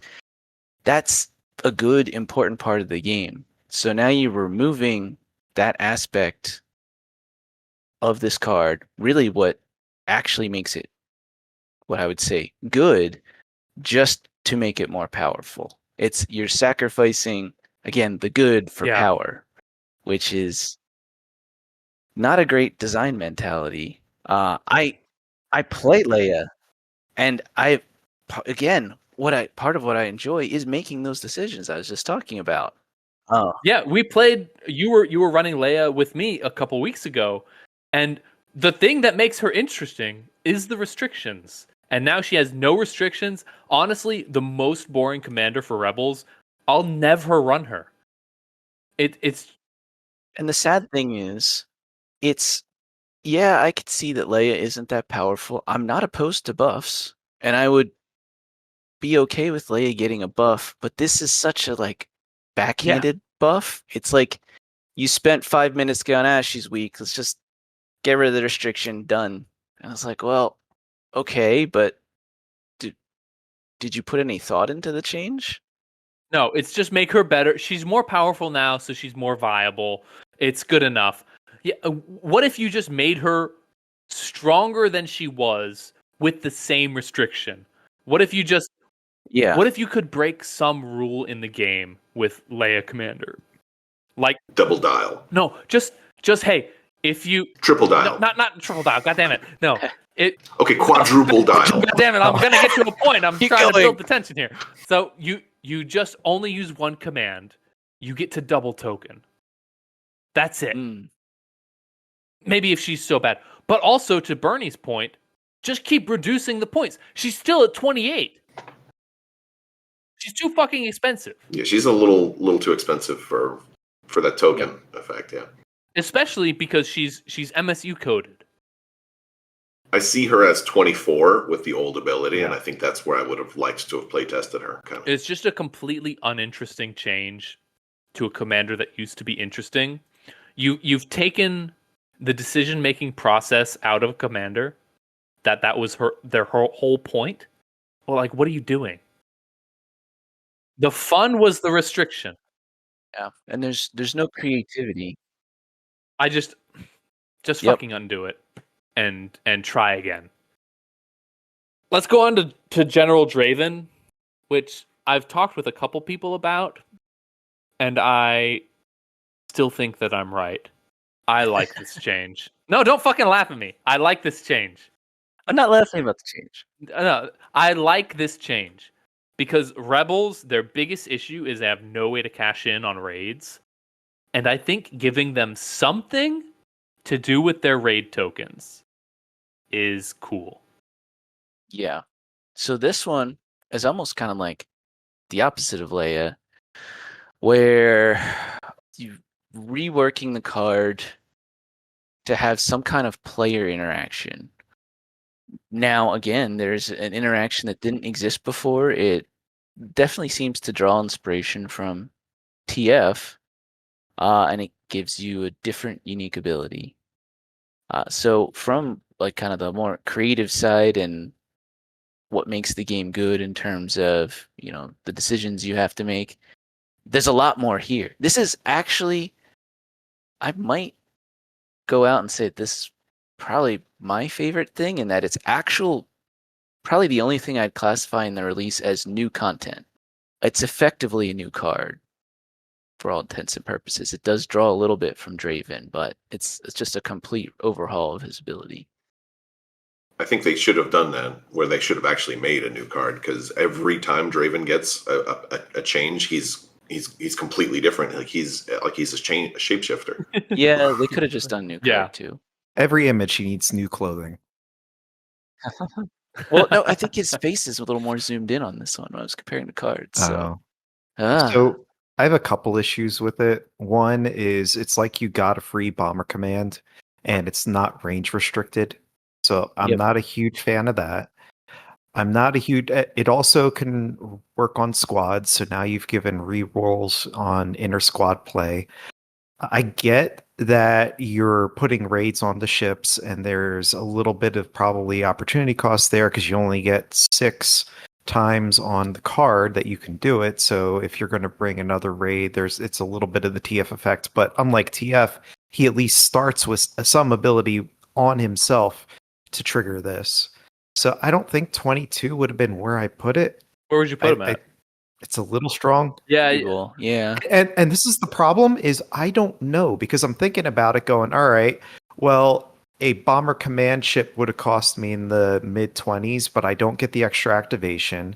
And then I've got the blue reroll, which would have been what, like 6 or 7 for her.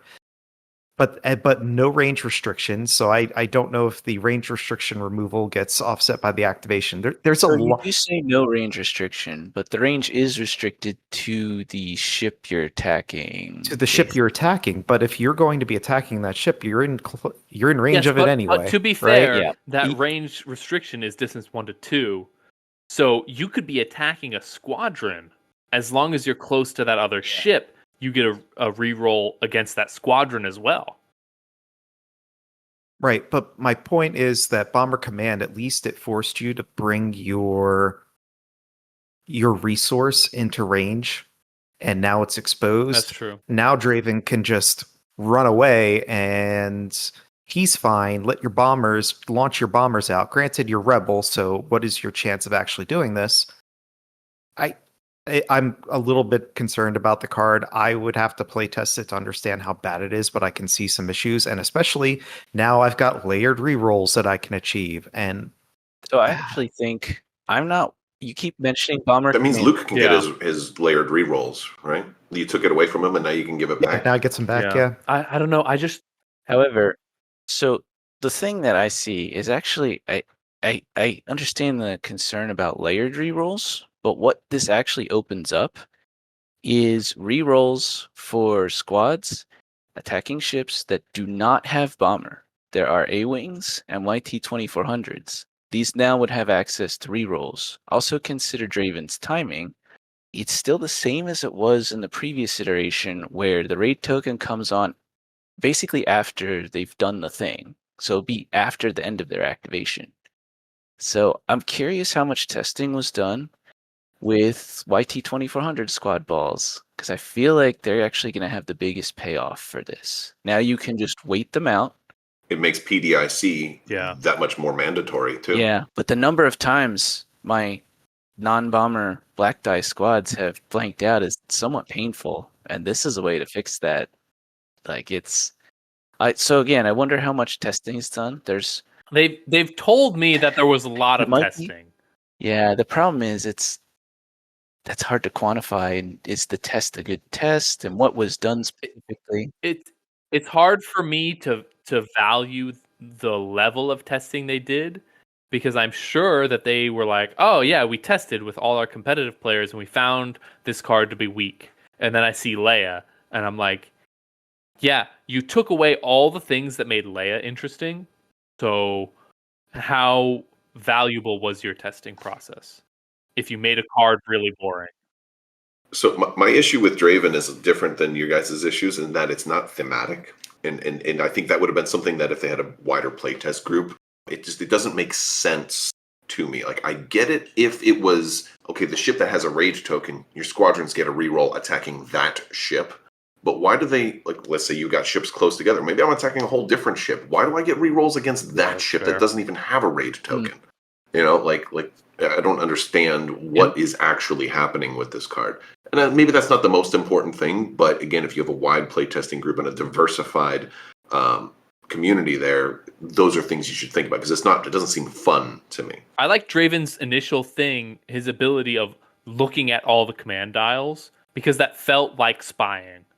Yeah, and it was also a great new player guy before. The old version was like, hey, if you want to have an idea of what your opponent might be doing, here's a way to learn the game a little bit and to sneak and to, peek under the hood.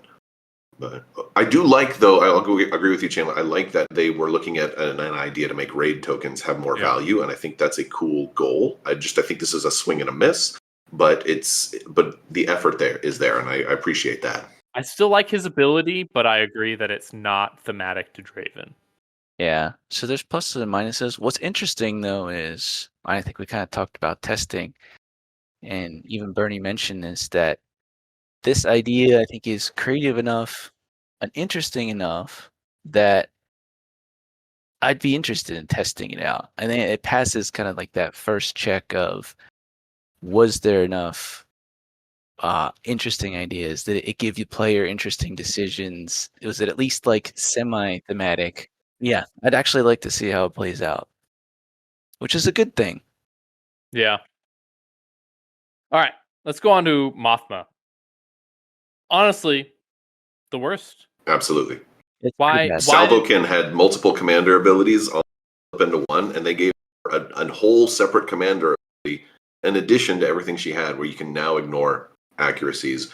Look, why the hell were they thinking that Mon Mothma needed? Why do they think that small ships need base ECM that doesn't need to be refreshed? Like, ACM has been so good, it's been nerfed multiple times, once to exhaust, and now it's at the state where you need an engineering token to refresh it. Why give it to a 27-point commander?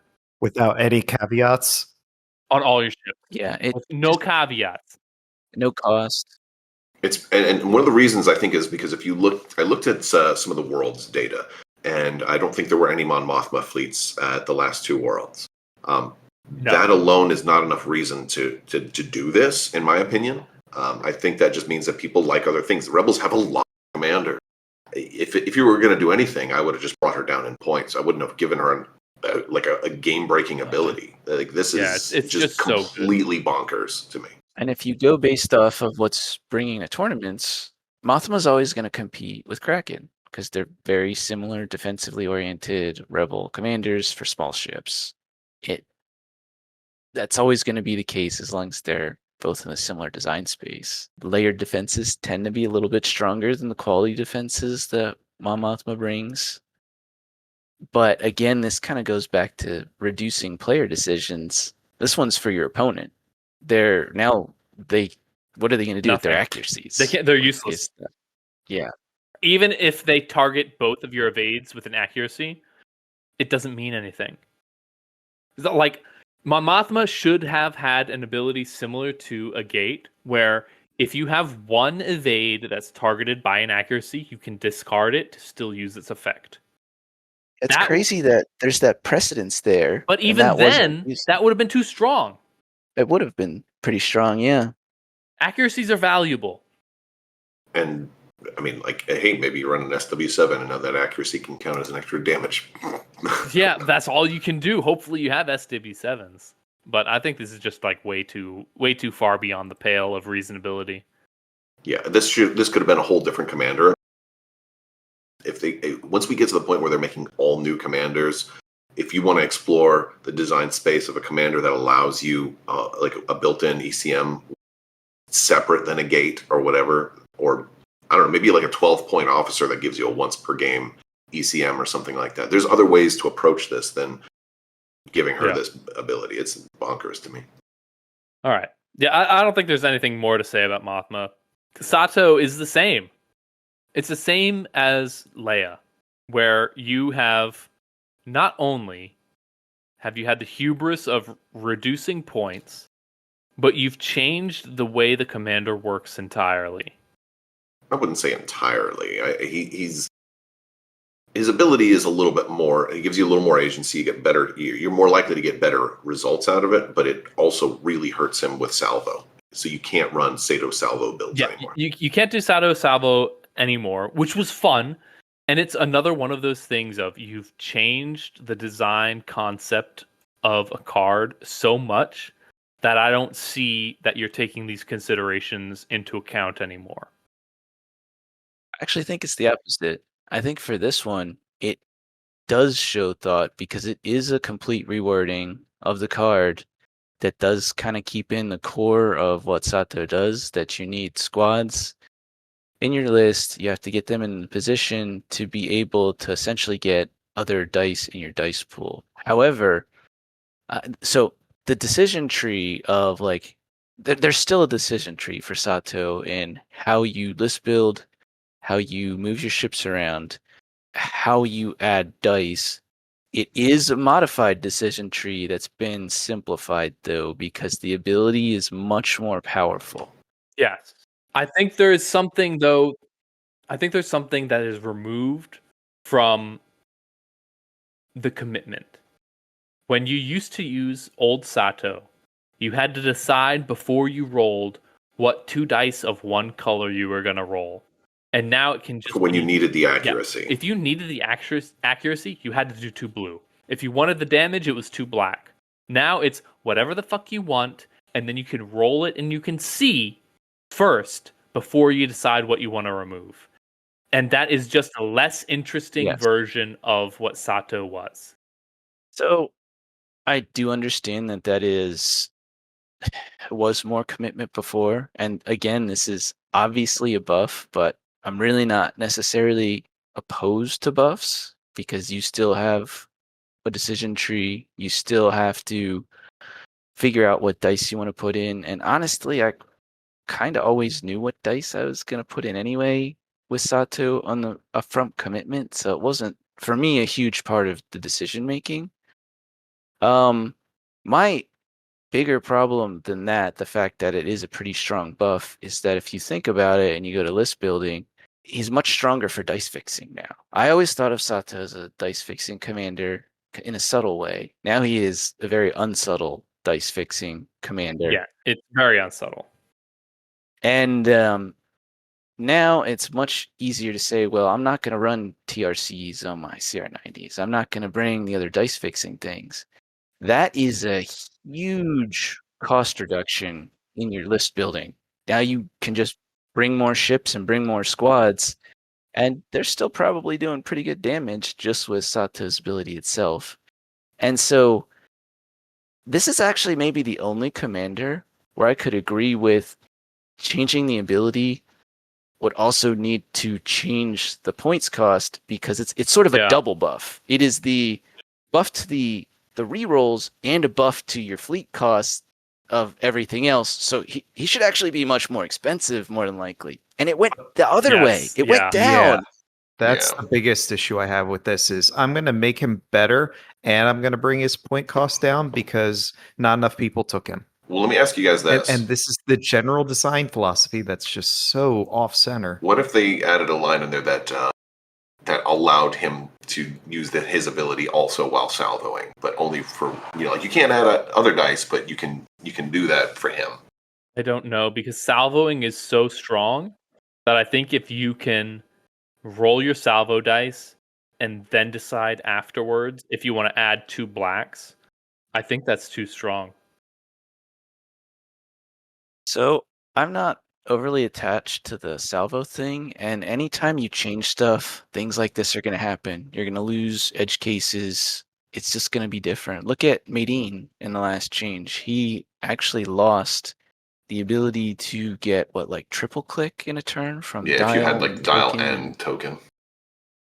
Right, but again, it's kind of a niche thing, and he's kind of fun in his current iteration. So when things change, you will lose certain things. It's just a part of it, and I just don't have heartache over the salvo part of it. I think it's just because I recently played one, and it's fresh in my mind, and dude, that is such a cool, fun, and clever type of list, fun. And we've talked about how, again, the hyper competitive nature rules out the possibility of clever, fun, janky, silly lists, and I'm like, that was something that made Armada really fun and a fun way to run Sato, and you can't anymore. And I wonder if that was even a consideration. I don't think it was.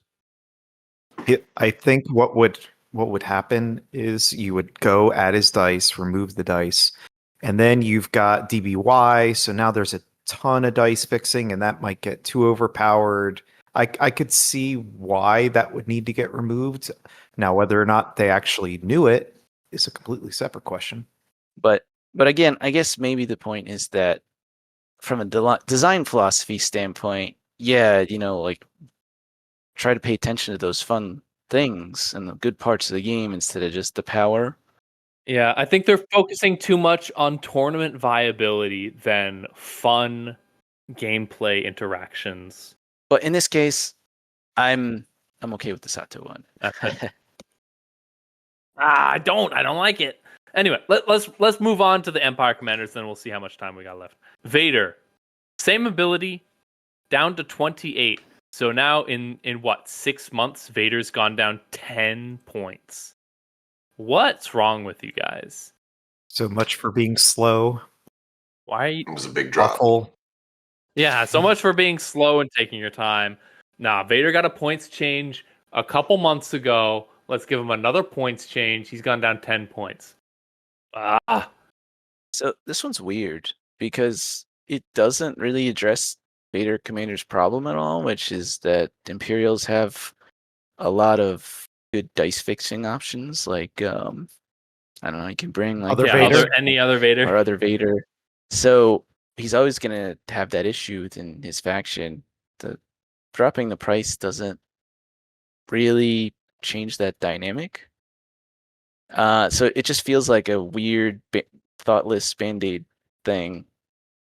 It helps Arcadin spam. I'll give it that. Yeah, I don't have much to add here. I think initially the 2-point reduction in Vader wasn't a big deal. It was a very small change, so maybe it should have had a bigger change. And I think was their mindset here. It is weird to see something that was just changed again already, though. I would have rather it waited until next year. Like don't change two things twice in the same year unless it's an emergency. And this wasn't an emergency. Right. The next thing that's not an emergency, Mahdi. So somehow the state of admirals in the Imperial faction was so bad that we needed Mahdi to be tied for the lowest commander below Constantine and Tag. I mean, those guys don't need a point reduction. Mahdi has to have a points reduction. I'll tell you something that this opens up. And I don't know if they considered it, but first off, I think Mahdi should have stayed where he was. But, I mean, having him at 20 points, oh my God. Of course, no brainer. 20-point Admiral is an auto-include in a lot of fleets because it's basically the cheapest you can go. Mahdi, I mean, they could have made him 19 because then he would have done nothing for the for the SSD. But at 20 points, you can fit 7 Quasars in a list now. Now they have 8 hull. What? You have 56 hull with braces on every ship, which is a little. I don't know. I mean. And again, I feel bad if that's the craziest thing I've ever heard. If you thought the double dragon list was bad, I'm going to try this. If I ever actually were to run something that ARC put out and I ever played a homebrew 20 Mahdi, like in any kind of serious way, I would 100% get on Etsy and be ordering mass amounts of Quasars because they're insane. Like it's just that much hull to shoot. Well, I mean, if you do have 5 Quasars and they all have boarding troopers and your opponent has no defense tokens to use, like that kind of sucks. What can go wrong for the opponent? Yeah, what can go wrong? But I think if there was an Empire Admiral to be at 20 points, Mahdi seems fine. Like the other point is I would put Ozzel to Mahdi's points because I think Ozzel is just an amazing commander at his points. Yeah, I mean, it feels weird to have multiple commanders in the 20-point category, and if one deserves it, probably closer to Mahdi, or there's Tag too, but Constantine and Tag. No, I'll defend Constantine. I'll defend him. But Mahdi's also one of those characters you don't have to think about. Just he's always on. He's a great new player character. I think he was fine where he was. Again. But at least they didn't change him. He's a character that requires no thought, and he still requires no thought. So that part is fine. I didn't think this needed to happen again. And if we go back to ARC's philosophy of we will only make changes when they are absolutely necessary, I don't think this fits the bill. Yeah. Yeah, I don't think it was necessary. Let's go on to Screed because this is one of the commander changes they did. I think I have. Like one from Rebels, one from Empire, where I was like, this is a good change. I think this pulls him in line with other abilities that have occurred after Armada 1.5.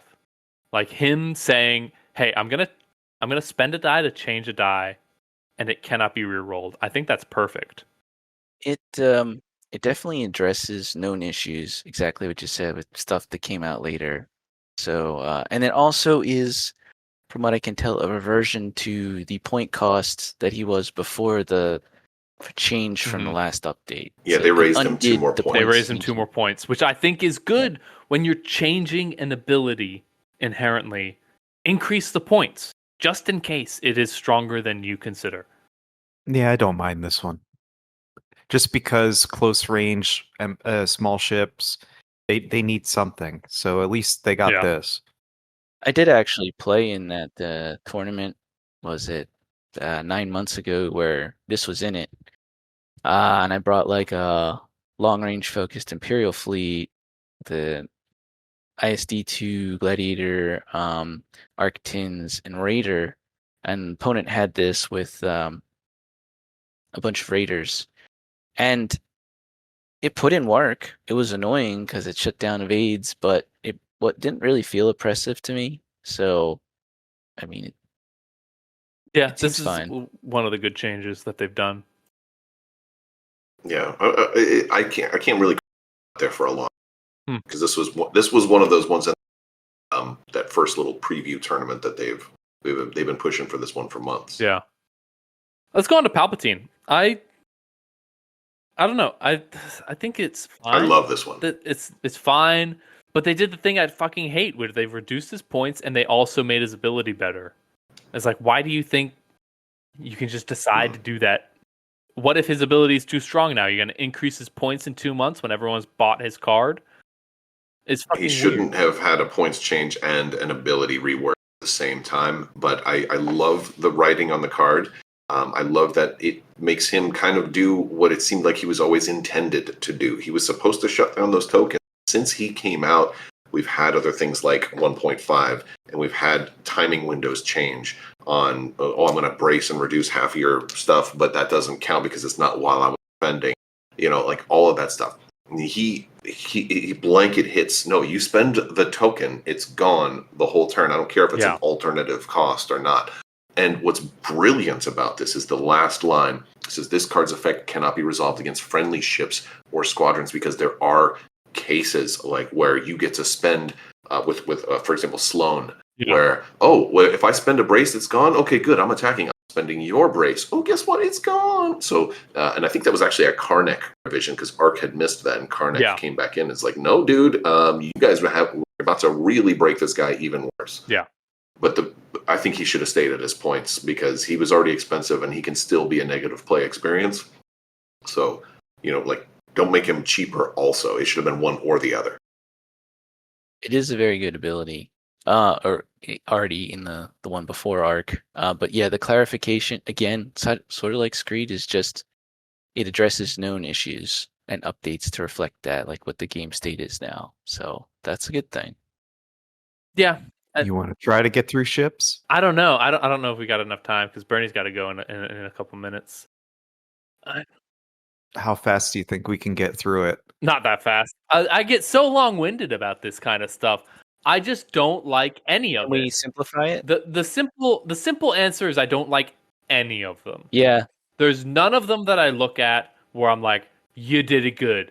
The interdictor combat refit. If you're gonna change the fucking card, why did you just reduce the points? Why didn't you change? At least make the ship interesting. Make it much cheaper. Change the ion to a turbo laser. Now it can do something. Now it can at least be a bulky Architans. Really? I would have done the same thing they did with the interdictor. Looking at the points, I was outfitting where it should be. 85 would be like the first change, because that's the smallest change that risks not completely breaking it. But then I could see it going maybe 3 points cheaper after it's tested this way, if you're only doing a points change. They had a teaser image where they had it with more shields, and I think that would actually been a really interesting. Increase shields on it and then left it. That's true. Now it's more combat oriented, and you don't have to change the cardboard. You're just, or at least the printed cardboard. Who cares? It's starting at on the points adjustment just doesn't really do much for what's holding it back with its slots and its dice. So this one to me is the change of like, I don't know why you included it. And same with the assault frigate. They can agree, but they're not really addressing I think it's not used because it's not interesting. Not because it's too expensive or the points aren't right. It's just not interesting. If you have this be like a pocket medium ship Architans with the super laser, I think you can find a place for it. This is one everybody wanted. Everybody could agree that this thing was so at least they're addressing like a community consensus. I also say you don't have to fix it perfectly in the first pass. This is just the first step towards fixing it. So I don't expect them to solve all the world's problems in the very first attempt. And I think this is a balanced, measured first attempt that fails to completely fix the ship, but also doesn't go too far. It's a change. It's something. But all right, we're still going pretty slow. Is there anything, Bernie, you want to hit right now, or should we just? No, because if we start getting into the CIS ships, I'm going to go off for like 10 minutes because there's a lot of problems with them. Yeah, I will. I don't think there's anything good about the changes they made to the CIS is the thing. It's just they're blatant kind of copy-paste sort of things. There's a lot of... It's too much to get into right now, but I will say for me, the MC30C just killed my excitement, or not even excitement, but just made my heart sink seeing this release. Yeah. Like, I just can't believe it. It's the main thing of what makes me not want to play with the ARC-01 release. No. Well, because if you see a fleet and it has a Providence, an MC-30, and well, any other fucking ship. It can be a hard sell, it can be a GR-75, but like there's only a one ship difference between flying a separatist fleet and a rebel fleet. Providence and MC-30, the overlap is too far. Just make it a different fucking ship. It's not Star Wars anymore. It's Arc Wars. It's their own science fiction property. Yeah, if they had gotten different art for it, I could actually look at it through different. But yeah, they've killed the immersion, and that needs to be something that is considered. Yeah, the ships are like the least interesting thing about this change. Really, the answer is I don't like any of them, and they're all terrible. Yeah, it's unfortunate we can't get into the details right now, but yeah, it's a time thing. Maybe we'll pick it up in another episode. But I just am uninterested in reviewing them. They're just lame. And you can say, "Oh, well, it's stronger." Like, and then I point to the Munificent Command Frigate, and I'm like, "This ship can do everything. Of course, it's stronger." I'm not interested in talking about a ship that is just objectively stronger than its other variants. I can do that in a day. Yeah. Make the ship have a specific role. Just because you covered all the roles available doesn't make me interested in reviewing it. And ships are something you need a lot of time to work through all of their details. Most of what was changed here was just upgrade slots, which is just one part of it. There's minimal changes. It's very weird because then you don't really get unique, new, interesting things. You just have copy pasted things. Yeah, they didn't touch the speed charts at all. Like, it's like almost like they thought they weren't allowed to, you know? Yeah, it's just the most uninteresting part of this release. At least the commanders we could talk about, like their abilities and design space and everything. But the ship cards, I'm really surprised they dropped the Pelta, because like that's a cornerstone piece for any MSU, and like that was part of my worlds list. Like I run that in every Rebel fleet. I don't know why they were like nobody takes it. I think I know why it is the way it is. But yeah, I agree that it's a solid ship that does what it's supposed to do, which is power fleet commands. By dropping it to 4 points, you can bring a fleet command on it, and it's worth less than 60 points. So if you fly sideways in a tournament, you can take a 5 when you bring it. I'm pretty sure that's why it was changed. And I fucking hate that. Why? So only for tournament purposes. Yeah, again, that's the wrong way to balance stuff. Also, not only that, it's promoting non-games to do that, which is, why would you want to do that as a game designer? You want people to, play your game, not avoid playing it. Yeah, where we refuse to engage and just farm hawk kind of builds and stuff like that, where it's just like don't design the game around your tournament point outcome. That's just the worst. All right. Yeah, agreed. And the thing is, I benefit from that because I run this in all builds, and that's like I benefit from it. But I'm like, no, it was already the cheapest way I could get intensify firepower. Every other faction has a 100-point way to do it, and the rebels have this cheap ass Pelta where you can just put intensify firepower in there for nothing. Yeah, and then they had to make that cheaper. Yep. Well, we'll close it out here. We've been going kind of long in the tooth here, which is what we normally do.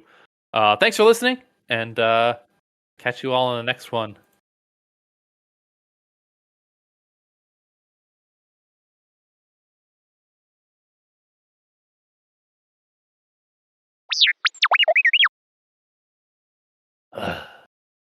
Oh boy, didn't manage to get through it all. No, but it's the same thing that we always do. Is like we'll hyper focus on on one or two upgrade cards and get like really in depth into it, and then much to talk about with this as well. And I guess it's good that we went over kind of the overview up front. It's still, I at some point, like to get kind of clear messaging, and what we didn't really even get to is that it's like there has to be some oversight for ARC effectively if they're making content. Yeah. They should be like, hey guys, community outreach. We're thinking of doing a Republic Architects.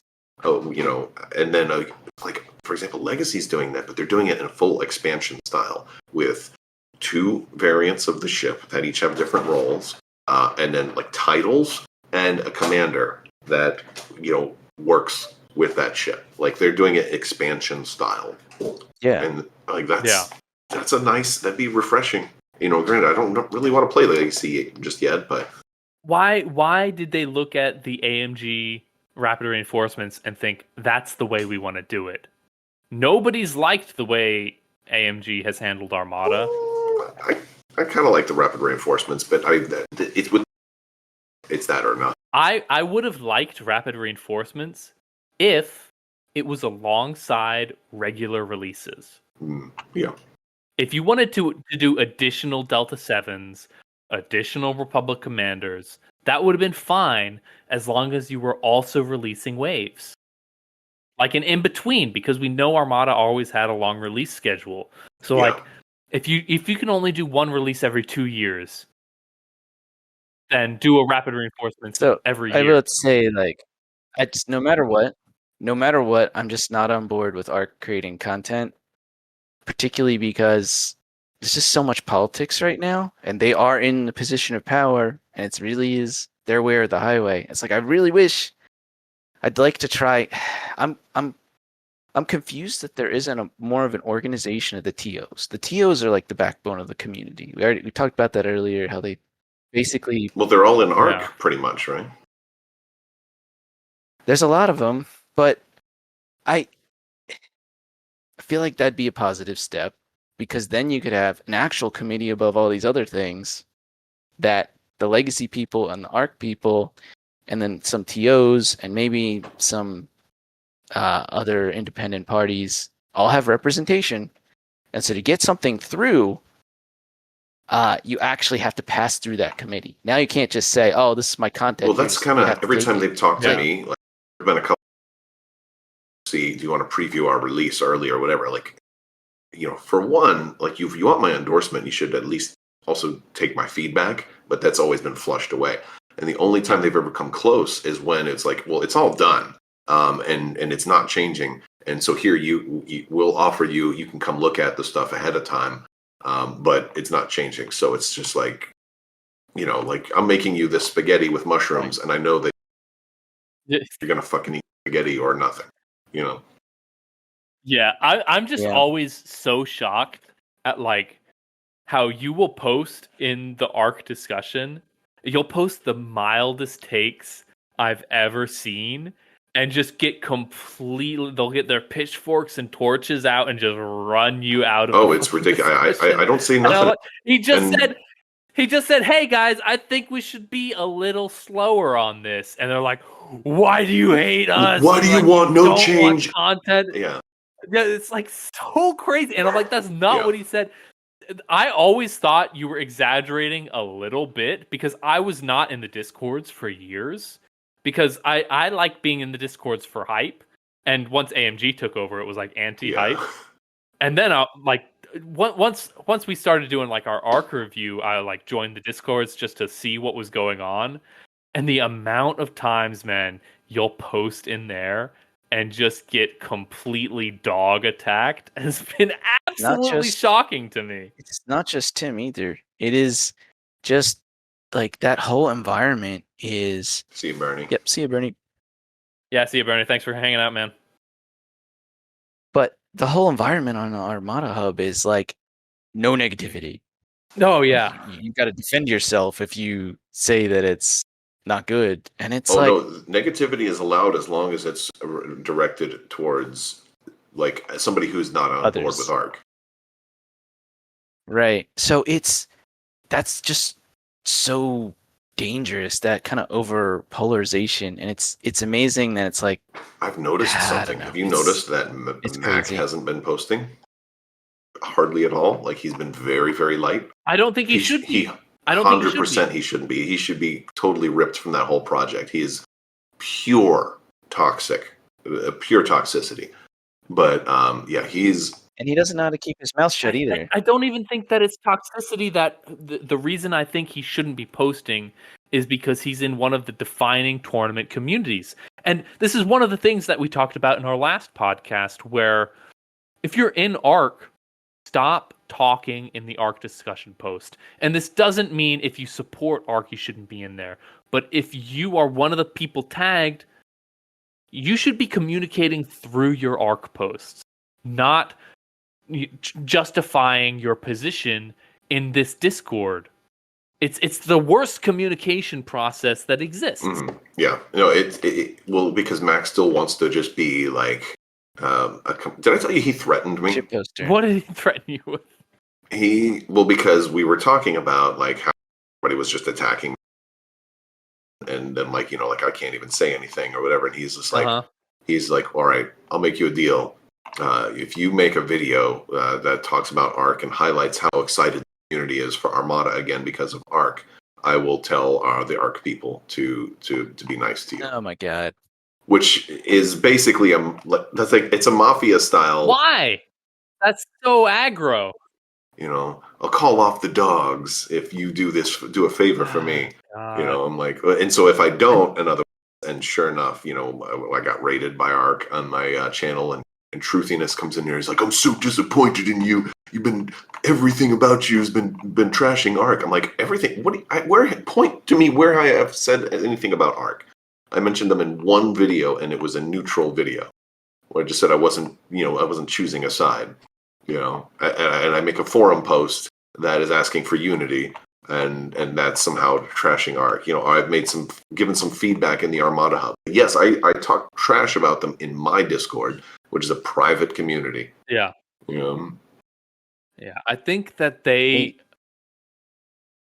there's some part of them that knows that what they're putting out isn't good enough, and that's why they're so concerned with your support. If their stuff was just good and they weren't such dickheads about it, I don't think they'd need to interact with you at all or try and push you to support them. You just like their stuff. Yeah, that's the funny thing is my discussions with right now have been along the same line. I'm not ready to endorse anything yet, even though I like you've toned it down. And they're like, that's fine. We're not asking for your endorsement. We think our stuff can stand on its own, and people have been finding us based on our own merits. So we don't require your endorsement. I'm like, thank you. And we just, it's just, I feel like Legacy is actually run by grown-ups now. Yeah. Legacy does seem like it's handling it better. It's just, it's unfortunate then that they're they don't really have that much power politically. They didn't make a bid for Worlds. It feels like, that's exactly why people need to do things still. Again, before you joined in, I was talking with Chandler and Bernie earlier, and it worries me that I see the general community saying things like, well, there's kind of nothing we can do. We just have to sit back and see how things play out. Or the other thing of, oh, no one's ever going to agree on what's right for bouncing, so we should, we shouldn't even try. We all agreed when our AMG had it. We maybe weren't crazy about it. We all agreed on what rule set we were going to play. We never had people show up saying well. But the point is that people won't agree, but that's why it's actually really important to work together to try to come to some kind of compromise, or else you kind of end up with anarchy, I guess. How can you function together in groups without making the effort to work together? I think my opinion is a bit unhelpful because I don't know, some people have been playing this game for nearly a decade and they still want to play nice, and it's like, where's your fucking rage? Why don't you feel the need to get upset about a couple people trying to fuck with your game? Be at least a bit angry about it. And it's crazy because then if people just kind of go along with it, ARC's just going to kind of default its way into the tournament scene. No one's going to question it. And that's why they keep pushing for let's just wait and it time, give it time. And I'm like, no. Yeah, that is No. You should have given it time. You should have given all of us time to get on board with you. But you're just saying, no, I'm here now. I'm going to move into your house. I'm going to break into your house, start sleeping in your bed, and say, give it time. After 6 months, if you still don't want me here, I'll leave. Yeah, give it time. You'll like it. Yeah.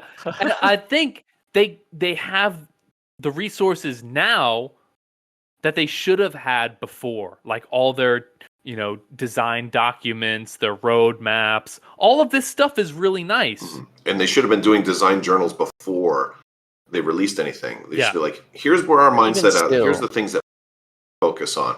And the community could have said, no, actually, we don't want new ships just yet, or whatever. Or the feedback about, hey, you're coming from just the competitive tournament scene mindset. What about does it look cool? Does it feel fun to play mindset? Like what's going on? Like one of the things I do in the Armada Facebook is I'll post a card that I don't think is played very much, and I ask people, I'm like, hey, what do you guys think about that one that regenerates a shield every turn? Because maybe there's somebody out there that runs it. Maybe they found it, or maybe it's a staple in their household games and it's one of their favorite cards. Like all of that stuff is important. I've actually used redundant shields. Yes. It can be fun certain things, yeah, but it's generally bad. But it's generally a bad card for sure. But I don't want to unilaterally. I think that is one of the trap cards. Yeah. Let me get 10 other people who agree with me, But that's the thing, though. That's actually fun for me. I have some of that. I guess what is it, the Johnny mentality, where like being able to use cards that are quote unquote like generally bad, but finding like the niche thing to make them sort of work and win with it. That's a lot of fun. Because I did play against a newer player who brought redundant shields and auxiliary shields teams. Yes. And in those first 2 rounds, they got those extra shields, which normally before auxiliary shield teams was the thing, you couldn't do. Mm-hmm. Yeah, no, absolutely. There's ways to make things like that work, and you have to think about those, especially if you're going to rebalance them. You have to think about what are the niche cases people are using. Yep. What are the fun cases that people are using? I don't want to break anybody's fun games. And you have to think about all of that stuff. But they're only thinking about like, well, it wasn't taken at Worlds, or it wasn't taken at LVO or whatever, so it's bad and needs to be redesigned. Yeah. That's the thing I hate the most is when they reference the highest level tournaments and say, we didn't see this card here, so it must be unviable. Yeah. Oh, I hate viable. Yeah. Oh my God. It's just because bad. a card doesn't pass 51% win rate doesn't mean it's bad. Was it like Murray or Mechanic and Truthiness were in? It wasn't the hub, it was the Armada Discord, and some new player was asking about Starhawks, and then they went on this whole rant about like, well, since a gate, the problem with the Starhawk is that it can't be run without a gate. I'm like, what do you mean it can't be run without a gate? He's like, well, I mean, not viably. Like, I've exclusively only ever run a Starhawk without a gate. I've actually never run a gate with a Starhawk, and I still pretty much win all of my matches with a Starhawk. Like, I've never had a Starhawk killed. It's never been removed from the table, not once ever. When I was running it. Yeah, but the Starhawk without a gate only wins 49% of all matches, so it's unviable. Yeah, something like that, right? Yeah. It's like the worst take possible, because if you're a good player and you're playing against a player who might not be as skilled as you, your win rate will be like 78%. Yeah, 100%. But you're thinking, and it's also impossible to cut that off somewhere. Where do you cut off what's viable? Like, what if you're going to most game companies do 55 to 45. Like, your win rate 45% for all of your factions. Okay, but they're not going off. Are they going off of pure win rate? Because people talk about, did it make top 8? Did it make top 16? Well, that doesn't really reflect win rate. But there's all these weird.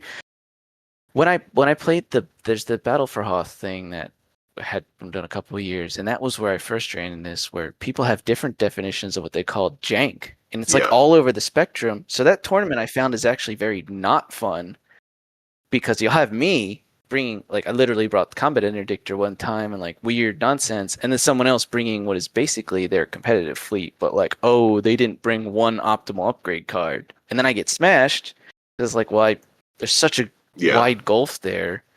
There's just not this understanding of like, it's not the same thing for everyone. What is viable? Well, I brought expanded launchers and not external racks, so it's exactly. I didn't copy the world's win list, so it's But... No, you did copy it, but it wasn't exactly copied. Yeah, it's nonsense, absolute nonsense. That's the problem, and that's what freaking Mac telling me again. The guy is also a notorious liar. Like, literally lies to me every time I try to talk to him. When he told me a third of them are casuals that have no interest, I'm like, you're absolutely lying. I don't see that in the list either. And he's like, yeah, we have one play group that does. They are all competitive players. It's internal. Like, one play group is not a third of ARC. Stop. Like, well, maybe it's a little bit less.